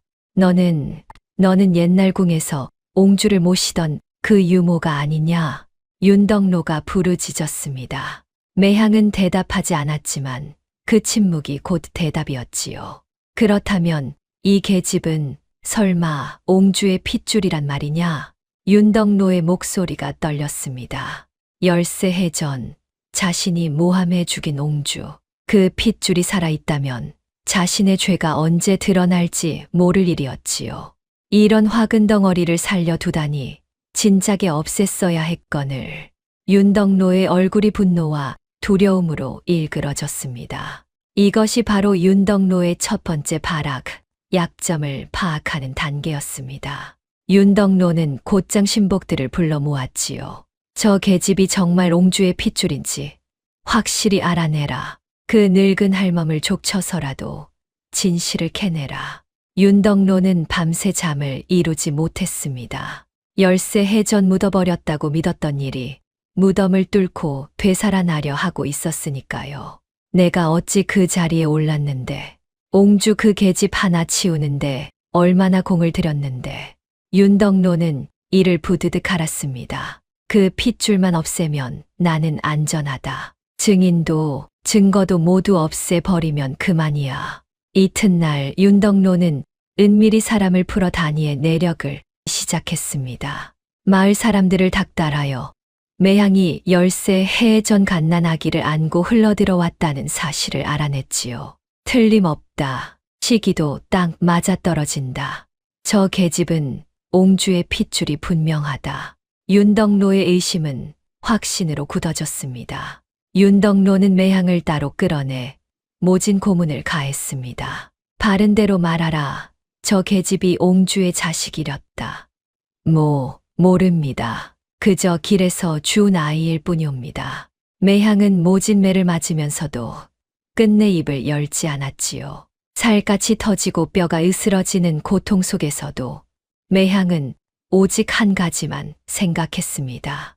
아기씨, 제가 끝까지 지키겠사옵니다. 이 늙은 것에 목숨이 다하는 한이 있어도 이 늙은 것이 죽어도 입을 안 여는구나. 좋다. 다른 방법을 쓰겠다. 윤덕로는 매향에게서 진실을 캐내지 못하자 다른 꾀를 냈습니다. 바로 단이와 임금 사이를 이간질하는 것이었지요. 이것이 윤덕로의 두 번째 발악이었습니다. 윤덕로는 단이를 따로 불러내 거짓을 늘어놓기 시작했지요. 얘야, 너를 데리고 다니는 그 거지 노인 말이다. 그자가 누구인 줄 아느냐? 좋은 분이세요. 저를 지켜주시는 분이요. 천만에 그자는 너를 이용해 한미천 잡으려는 사기꾼이다. 내가 귀한 집 핏줄이라는 걸 알고 너를 팔아넘기려는 게야. 거짓말. 영감님은 그런 분이 아니에요. 단이가 발끈했습니다. 믿지 못하겠거든. 그자에게 직접 물어보아라. 정말 너를 위하는 마음이라면 어찌하여 내가 옥에 갇혔는데 코빼기도 안 비치느냐? 윤덕로의 교활한 말에 단이의 마음에 작은 의심의 씨앗이 떨어졌지요. 정말 영감님은 왜 안 오시는 걸까? 나를 구해 주신다 하셨는데 단이는 임금이 멀리서 자신을 지키고 있다는 것을 몰랐기에 잠시 흔들렸습니다. 윤덕로는 그 틈을 놓치지 않고 더욱 파고들었지요. 보아라. 그자가 너를 진정 아꼈다면 벌써 달려왔을 게 아니냐. 그자는 너를 미끼로 한미천 잡고는 이미 주랭랑을 쳤을 게다. 단이는 입술을 깨물었습니다. 내게 모든 것을 털어놓으면 내 너를 살려주마. 내 어미가 누구인지, 그 거지 노인이 누구인지 다 말해보아라. 윤덕로가 달콤한 목소리로 꾀었습니다. 허나 단이는 이내 고개를 세차게 저었지요. 아니야. 영감님은 분명 무슨 사정이 있으실 거야. 나는 영감님을 믿어. 단이는 윤덕로의 이간질에 넘어가지 않았습니다. 그리고 대감, 한 가지는 똑똑히 말씀드릴게요. 설령 제가 죽는 한이 있어도 거짓으로 누굴 모함하는 일은 하지 않아요. 그건 우리 할머니가 가르쳐 주신 거예요. 13살 아이의 그 고든 말에 윤덕로는 말문이 막혔지요. 오히려 그 고든 마음에 윤덕로는 더욱 화가 치밀었습니다. 고얀 것, 어린 것이 어찌 이리 영악한가.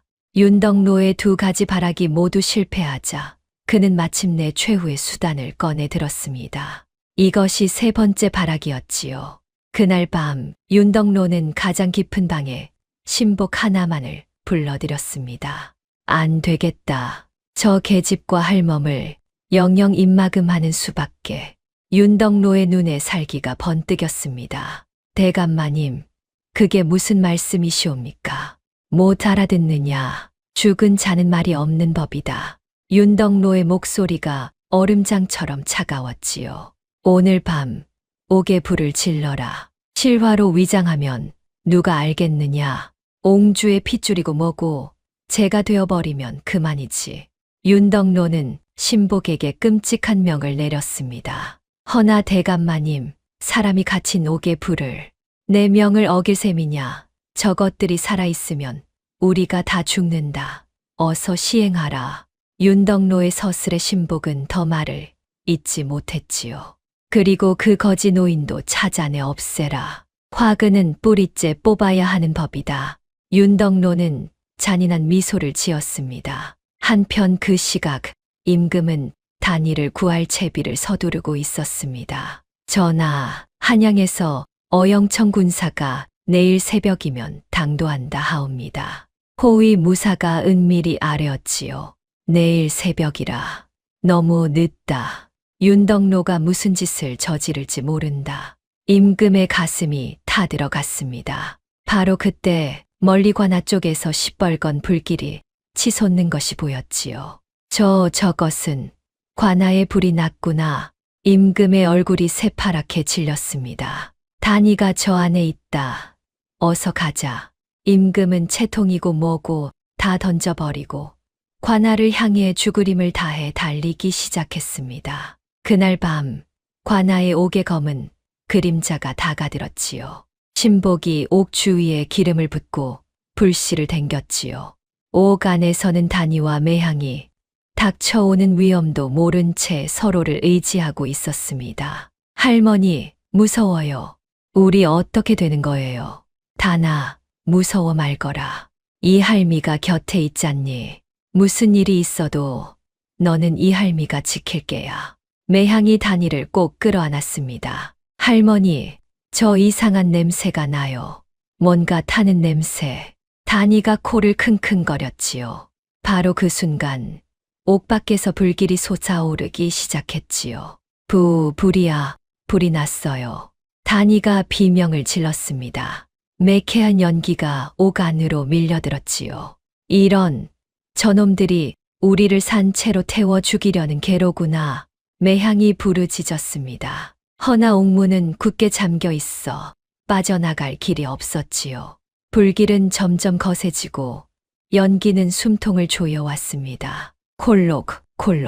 할머니, 숨이 막혀요. 다니가 캑캑거리며 쓰러졌습니다. 매향은 제 저고리를 찢어 다니의 입과 코를 막아 주었지요. 다나, 정신 차리거라. 이 할미가 너를 살릴 게야. 절체절명의 순간이었습니다. 과연 다니와 매향은 이 불길 속에서 살아남을 수 있을까요? 그리고 임금은 제때에 이들을 구하러 올 수 있을까요? 운명의 저울이 가장 위태롭게 기울고 있었습니다. 불길이 옥사 전체를 집어삼킬 듯 타올랐습니다. 다니는 연기에 질식해 거의 정신을 잃어가고 있었지요. 바로 그때 우레와 같은 고함이 들려왔습니다. 다니야, 거지 행색의 임금이 불길을 뚫고 달려온 것입니다. 임금은 제 몸이 그을리는 것도 아랑곳하지 않고 굳게 잠긴 옥문으로 달려들었지요. 문을 열어라. 어서 이 문을 열란 말이다. 허나 옥문은 쇠로 만들어져 꿈쩍도 하지 않았습니다. 임금은 절망적으로 옥문을 두드렸지요. 전하, 비키시옵소서. 뒤늦게 달려온 호위, 무사가 도끼로 옥문의 자물쇠를 내리쳤습니다. 몇 번의 굉음 끝에 마침내 자물쇠가 부서졌지요. 임금은 불길 속으로 뛰어들어 쓰러진 다니를 끌어안았습니다. 다나, 정신 차리거라. 이 할아비가 왔다. 임금의 부르짖음에 다니가 가까스로 눈을 떴습니다. 영감님, 정말 오셨네요. 저는 영감님이 안 오실까봐 미안하다. 더 빨리 오지 못해서 미안하다. 이 할아비를 용서해다오. 임금의 두 뺨의 눈물과 그을음이 비범벅이 되었지요. 임금은 다니를 안고 불길 밖으로 뛰쳐나왔습니다. 제 도포 자락에 불이 옮겨붙는 것도 모른 채 임금은 오직 다니만을 생각했습니다. 그런데 그 순간 다니가 발버둥을 쳤지요. 할머니가 아직 안에 계세요. 다니의 외침에 임금이 뒤를 돌아보았습니다. 매향이 무너지는 들보 아래에 깔려 있었던 것입니다. 조금 전 매향은 마지막 힘을 다해 다니를 옥문 쪽으로 밀어낸 참이었지요. 제 몸으로 떨어지는 들보를 막아 다니를 살린 것이었습니다. 할머니, 안 돼요, 할머니. 다니가 매향에게로 달려가려 했지만 불길이 너무 거셌습니다. 호위 무사가 다시 불 속으로 뛰어들어 매향을 끌어냈지요. 허나 매향은 이미 온몸에 큰 화상을 입고 들보에 깔려 숨이 다해 가고 있었습니다. 할머니, 정신 차리세요. 다니가 매향을 끌어안고 울부짖었습니다. 매향이 가까스로 눈을 떴지요. 다나, 우리 다니 무사하구나. 다행이다. 참으로 다행이야. 할머니, 말씀하지 마세요. 곧 의원이 올 거예요. 할머니는 안 돌아가셔요. 다나, 이 할미의 말을 잘 듣거라. 매향의 목소리가 점점 가늘어졌습니다. 내 옷서풀, 이 옷서풀 뜯어보아라. 거기 내 어머니가 남기신 것이 있단다. 다니가 떨리는 손으로 매향의 옷서풀 뜯었습니다. 거기에는 곱게 접힌 비단 조각 하나와 헝겊에 싼 작은 물건이 함께 꿰매여 있었지요. 헝겊을 풀자 반쪽이 부러진 옥비녀가 나왔습니다. 바로 임금이 신신당부하며 매향에게 맡겼던 그 비녀였지요. 매향은 불길 속에서도 그 비녀만은 옷섭 깊이 품어 끝내 지켜낸 것이었습니다. 그리고 접힌 비단 조각을 펼쳐보니 핏빛으로 쓰인 글씨가 빼곡했습니다. 바로 옹주가 죽기 전 남긴 혈서였지요. 이것은 내 어머니 옹주 아기씨의 혈서다. 윤덕노의 죄상이 모두 적혀 있어. 이것이 내 어미의 누명을 벗기고 너를 지킬 것이야. 매향은 마지막 힘을 다해 그렇게 말했습니다. 그 옥비녀도 전하께 꼭 전해드리거라. 내 신분을 밝혀줄 증표이니라. 매향이 단이의 손을 꼭 쥐었습니다. 내가 이것들을 13해를 품고 살았다. 언젠가 이날이 올 줄 알고. 할머니, 안 돼요. 가지 마세요. 저는 할머니밖에 없어요. 단이가 통곡했지요. 단아, 너는 이제 혼자가 아니란다. 저 어른이 너의 진짜 할아버지시다. 매향의 시선이 임금에게로 향했습니다. 임금은 차마 말을 잇지 못하고 그저 눈물만 흘렸지요. 매향아, 그동안 고생 많았다. 이 못난 임금을 대신해 내가 내 손녀를 지켜주었구나. 이 은혜를 무엇으로 갚을꼬? 아니옵니다, 전하. 소인은 그저 아기씨와의 약속을 지켰을 뿐이옵니다. 매향의 얼굴에 희미한 미소가 번졌습니다. 전하, 소인은 이제 아기씨께 갑니다. 부디 이 아이를. 매향은 끝내 말을 맺지 못하고 단이의 손을 꼭 쥔 채 숨을 거두었습니다. 할머니. 단이의 처절한 울음소리가 불타는 관아에 메아리 쳤지요. 13해를 한결같이 단이를 지켜온 늙은 유모는 그렇게 마지막 순간까지 단이를 지키고 떠났습니다. 단이는 며칠을 식음을 전폐하고 울기만 했습니다. 세상에 단 하나뿐인 혈육 같던 매향을 잃은 슬픔은 너무도 깊었지요. 할머니, 저 때문에 돌아가셨어요. 제가 도포만 안 잘랐어도. 단이는 자책하며 흐느꼈습니다. 밤이면 단이는 잠을 이루지 못하고 매향이 누웠던 자리를 어루만졌지요. 할머니, 일어나세요. 저랑 또 바느질해요. 네, 허나 그 자리는 싸늘하게 비어있을 뿐이었습니다. 단이는 제 자신이 한없이 원망스러웠습니다. 내가 그 비단을 못 본 척했더라면, 내가 가위만 들지 않았더라면 할머니는 아직 살아 계셨을 텐데. 단이는 깊은 어둠 속으로 가라앉았지요. 어머니의 얼굴도 모르고 이제 할머니마저 잃은 자신이 세상에 홀로 버려진 것만 같았습니다. 나는 왜 태어난 걸까?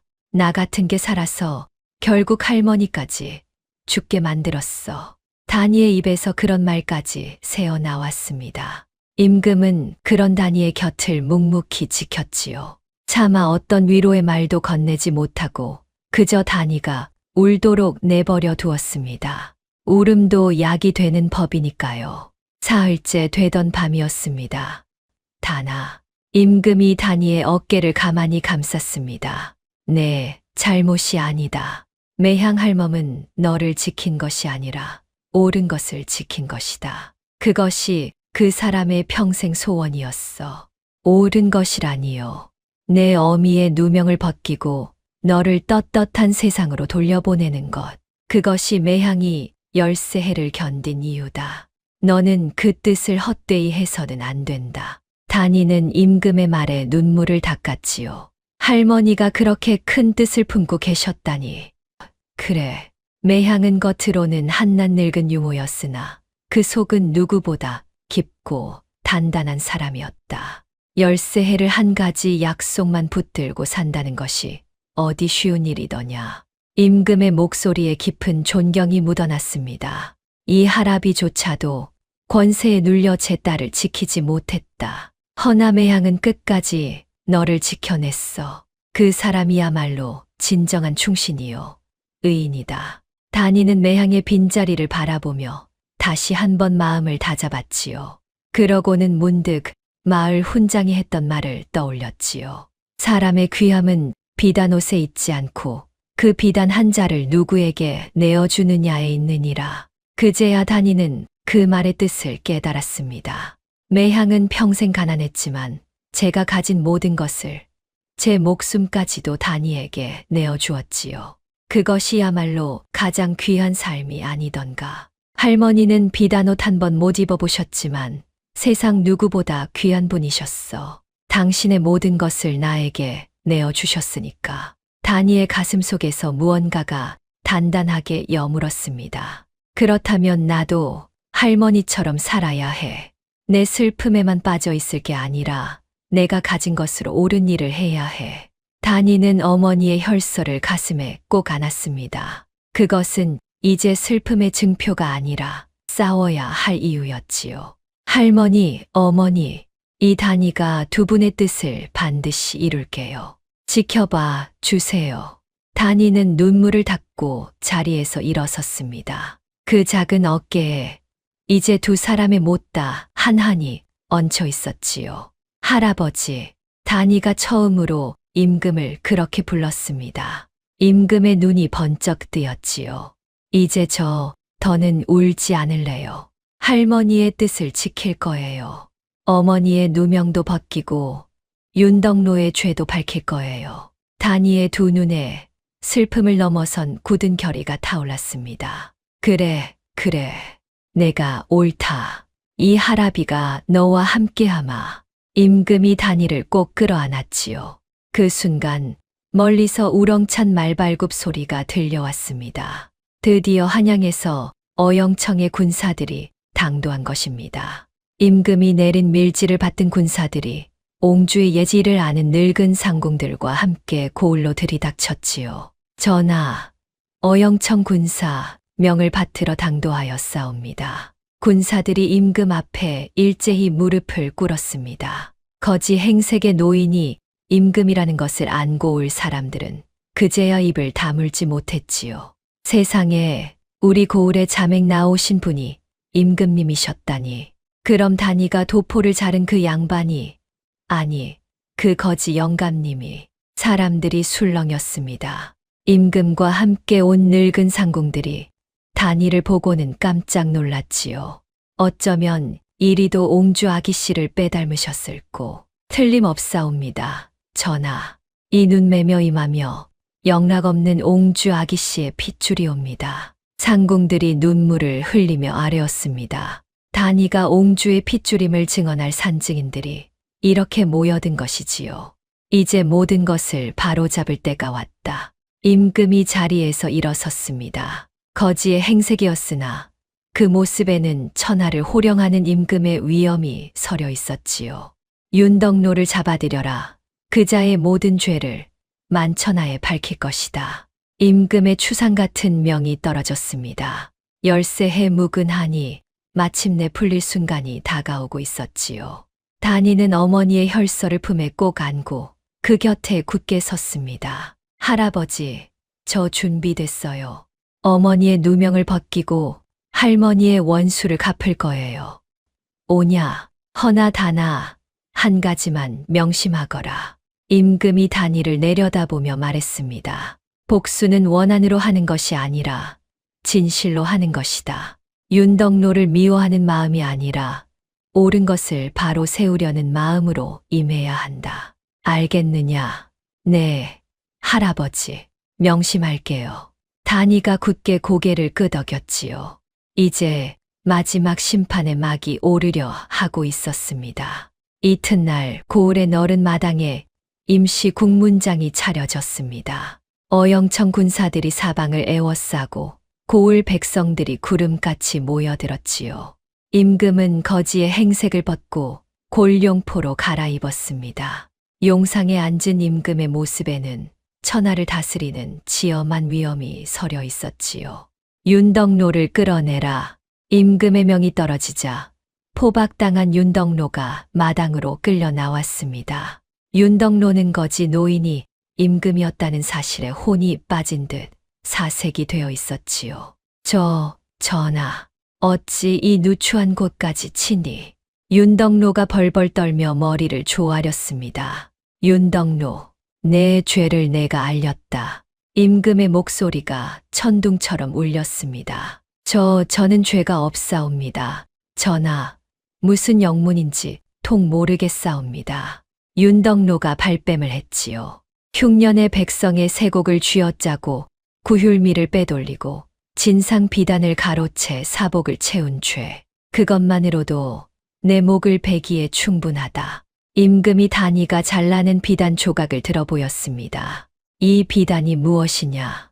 백성이 짠 진상 비단을 빼돌리고도 뻔뻔하게 그중 일부를 내 이름으로 진상에 끼워 넣어 충신 행세를 한 증거가 아니냐. 그것은 윤덕노의 얼굴이 하얗게 질렸습니다. 고을의 안악들을 불러 물어보면 될 일이다. 이 비단의 짜임과 무늬가 누구의 손에서 나온 것인지 임금의 말에 고을 안악들이 앞으로 나섰지요. 전하, 그 비단은 분명 저희가 지난 봄 진상한다고 짠 것이옵니다. 한 올 한 올 저희 손으로 짠 것을 어찌 모르겠사옵니까? 맞사옵니다. 그 값을 한 푼도 못 받아 저희가 이 흉년의 풀뿌리로 연명하고 있사옵니다. 안악들이 입을 모아 증언했지요. 윤덕노는 그 자리에서 고개를 들지 못했습니다. 이래도 발뺌을 하겠느냐? 임금이 윤덕노를 내려다보았습니다. 첫 번째 단계, 대면이었지요. 도망칠 수 없는 진실 앞에 윤덕노는 비로소 제 죄를 마주하게 된 것이지요. 그토록 위세당당하던 윤덕노가 한낱 죄인이 되어 벌벌 떨고 있었습니다. 허나 내 죄는 그뿐이 아니다. 임금의 목소리가 더욱 싸늘해졌습니다. 13해 전 너는 죄 없는 옹주에게 역적의 누명을 씌워 죽음으로 몰아넣었다. 기억하느냐? 전하, 그것은 당치 않은 말씀이옵니다. 옹주께서는 분명 내 통의 죄가. 닥쳐라. 임금이 호통을 쳤지요. 여봐라. 그 혈서를 가져오너라. 단이가 앞으로 나아가 어머니의 혈서를 두 손으로 받들어 올렸습니다. 이것은 죽은 옹주가 마지막 피로 쓴 혈서다. 여기 내 죄상이 낱낱이 적혀 있느니라. 임금이 혈서를 펼쳐 읽기 시작했습니다. 거기에는 윤덕노가 어떻게 옹주를 모함했는지, 어떤 거짓 증거를 꾸몄는지, 누구를 매수했는지가 빼곡히 적혀 있었지요. 혈서를 다 읽은 임금의 두 눈에서 피눈물이 흘렀습니다. 이래도 내가 발뺌을 하겠느냐? 두 번째 단계, 진실의 증명이었습니다. 옹주의 혈서와 단이의 존재, 그리고 비단이라는 명백한 증거 앞에 윤덕노는 더 이상 빠져나갈 구멍이 없었지요. 모여든 백성들이 웅성거렸습니다. 세상에 저런 천하의 악인이 있나? 죄 없는 옹주마마를 죽이다니 천벌을 받을 놈이로다. 백성들의 분노가 들끓었습니다. 궁지에 몰린 윤덕노는 마지막 발악을 하기 시작했지요. 전하, 그 혈서는 위조된 것이옵니다. 저 천한 계집이 꾸며 낸 거짓이옵니다. 윤덕노가 단이를 손가락질하며 소리쳤지요. 저 계집이 어찌 옹주의 핏줄이란 말이옵니까? 아무 증거도 없지 않사옵니까? 그러자 임금이 조용히 옥비녀를 꺼내 들었습니다. 증거가 없다. 여기 이 옥비녀를 보아라. 임금은 궁에서 가져온 제 옥비녀 반쪽과 단이가 매향에게서 물려받은 옥비녀 반쪽을 나란히 맞추었습니다. 딱 하고 두 반쪽이 한치의 어긋남도 없이 정확히 하나로 맞물렸지요. 이 비녀는 내가 옹주에게 준 것이다. 한 쌍중 한 짝은 내가, 한 짝은 옹주가 지녔지. 그 옹주의 반쪽을 이 아이가 지니고 있었다. 이래도 이 아이가 옹주의 핏줄이 아니란 말이냐? 또한 늙은 상궁들이 일제히 나섰습니다. 전하, 소인들이 증언하옵니다.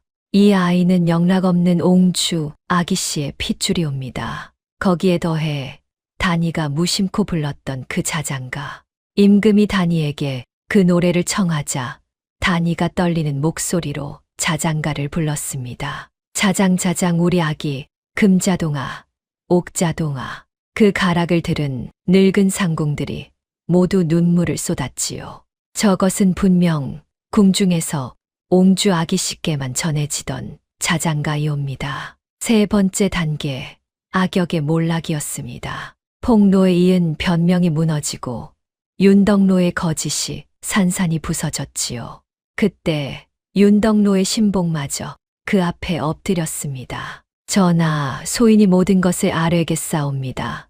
옥에 불을 지른 것도 다 윤덕노의 명이었사옵니다. 측근의 배신에 윤덕로는 그대로 주저앉고 말았지요. 이놈, 내가 감히 나를 배신해. 대감을 따르다간 소인도 역적이 되어 죽을 판인데 어찌 더 따르겠소. 신복마저 등을 돌리자 윤덕로는 완전히 고립되었습니다. 윤덕로, 임금이 마지막으로 입을 열었습니다. 백성을 굶기고 충신을 모함하고 죄 없는 내 딸을 죽음으로 내몰고 그 핏줄마저 불태워 죽이려 한 죄.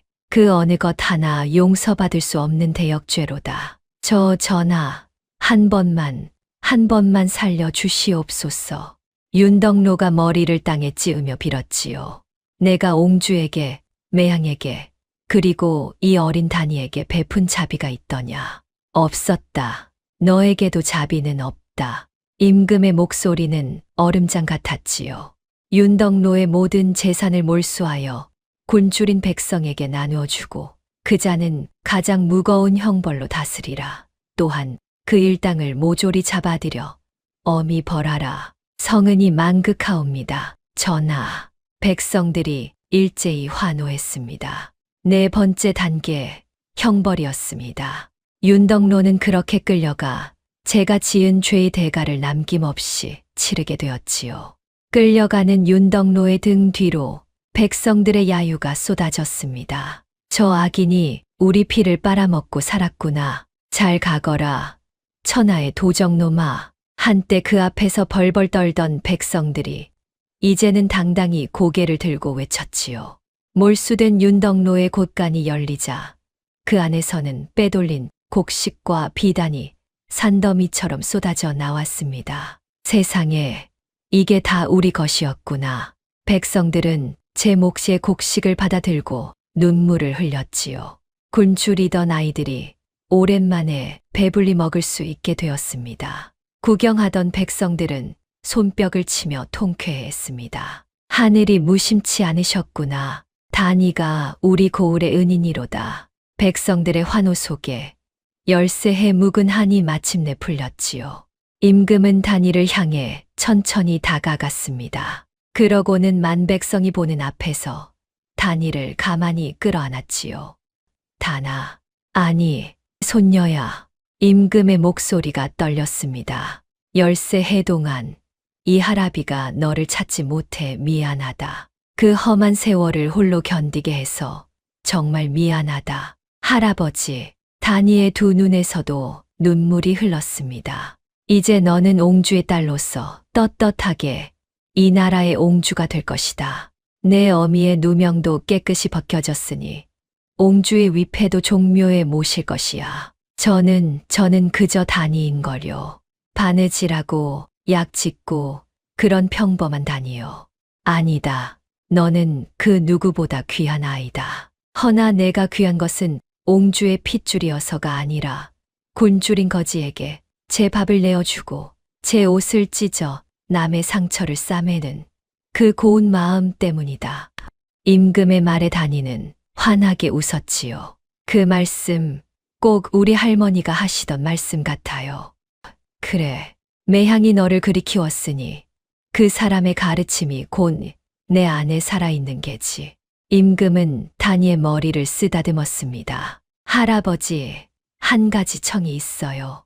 무엇이든 말해보아라. 할머니, 매향 할머니를 좋은 곳에 모셔주세요. 그리고 할머니가 평생 입어보지 못한 고운 비단옷을 꼭 한 벌 지어 입혀 드리고 싶어요. 단이의 말에 임금은 또 한 번 코끝이 시큰해졌지요.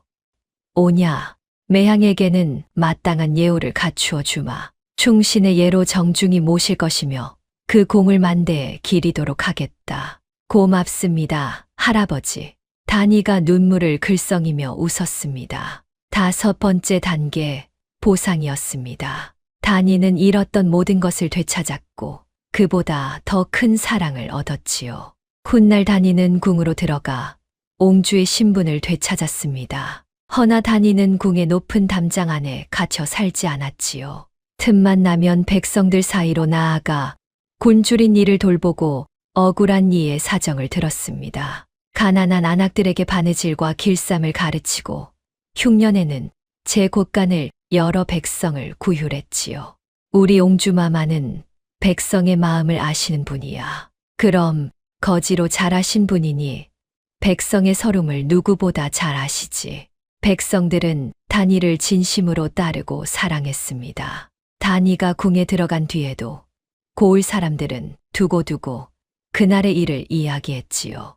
그 어린 것이 임금님 도포를 싹둑 자를 때 내 간이 다 떨어지는 줄 알았다니까. 그게 다 우리를 위한 일이었지, 뭔가. 그 덕에 우리가 굶어 죽지 않았으니 사람들은 단이를 떠올릴 때마다 흐뭇하게 웃었습니다. 세월이 흘러 단이가 처음 도포를 잘랐던 그 자리에는 백성들이 작은 비석 하나를 세웠다고 합니다. 비단 한 자로 만백성의 겨울을 녹인 옹주, 여기서 처음 그 뜻을 세우다. 비석에는 그렇게 새겨져 있었지요. 사람의 귀함은 비단옷에 있지 않고 그 비단 한 자를 누구에게 내어주느냐에 있다 했습니다. 가진 것을 남에게 기꺼이 내어줄 줄 아는 마음, 그것이야말로 가장 귀한 보물이라는 것을. 이 이야기는 오늘날까지도 사람들의 입에서 입으로 전해 내려오고 있습니다. 다음 영상을 빠르게 만나보시려면 좋아요와 구독을 눌러주세요. 지금 화면에 나오는 더 재미있는 영상들도 함께 해주세요. 그럼 모두 행복한 하루 보내세요. 감사합니다.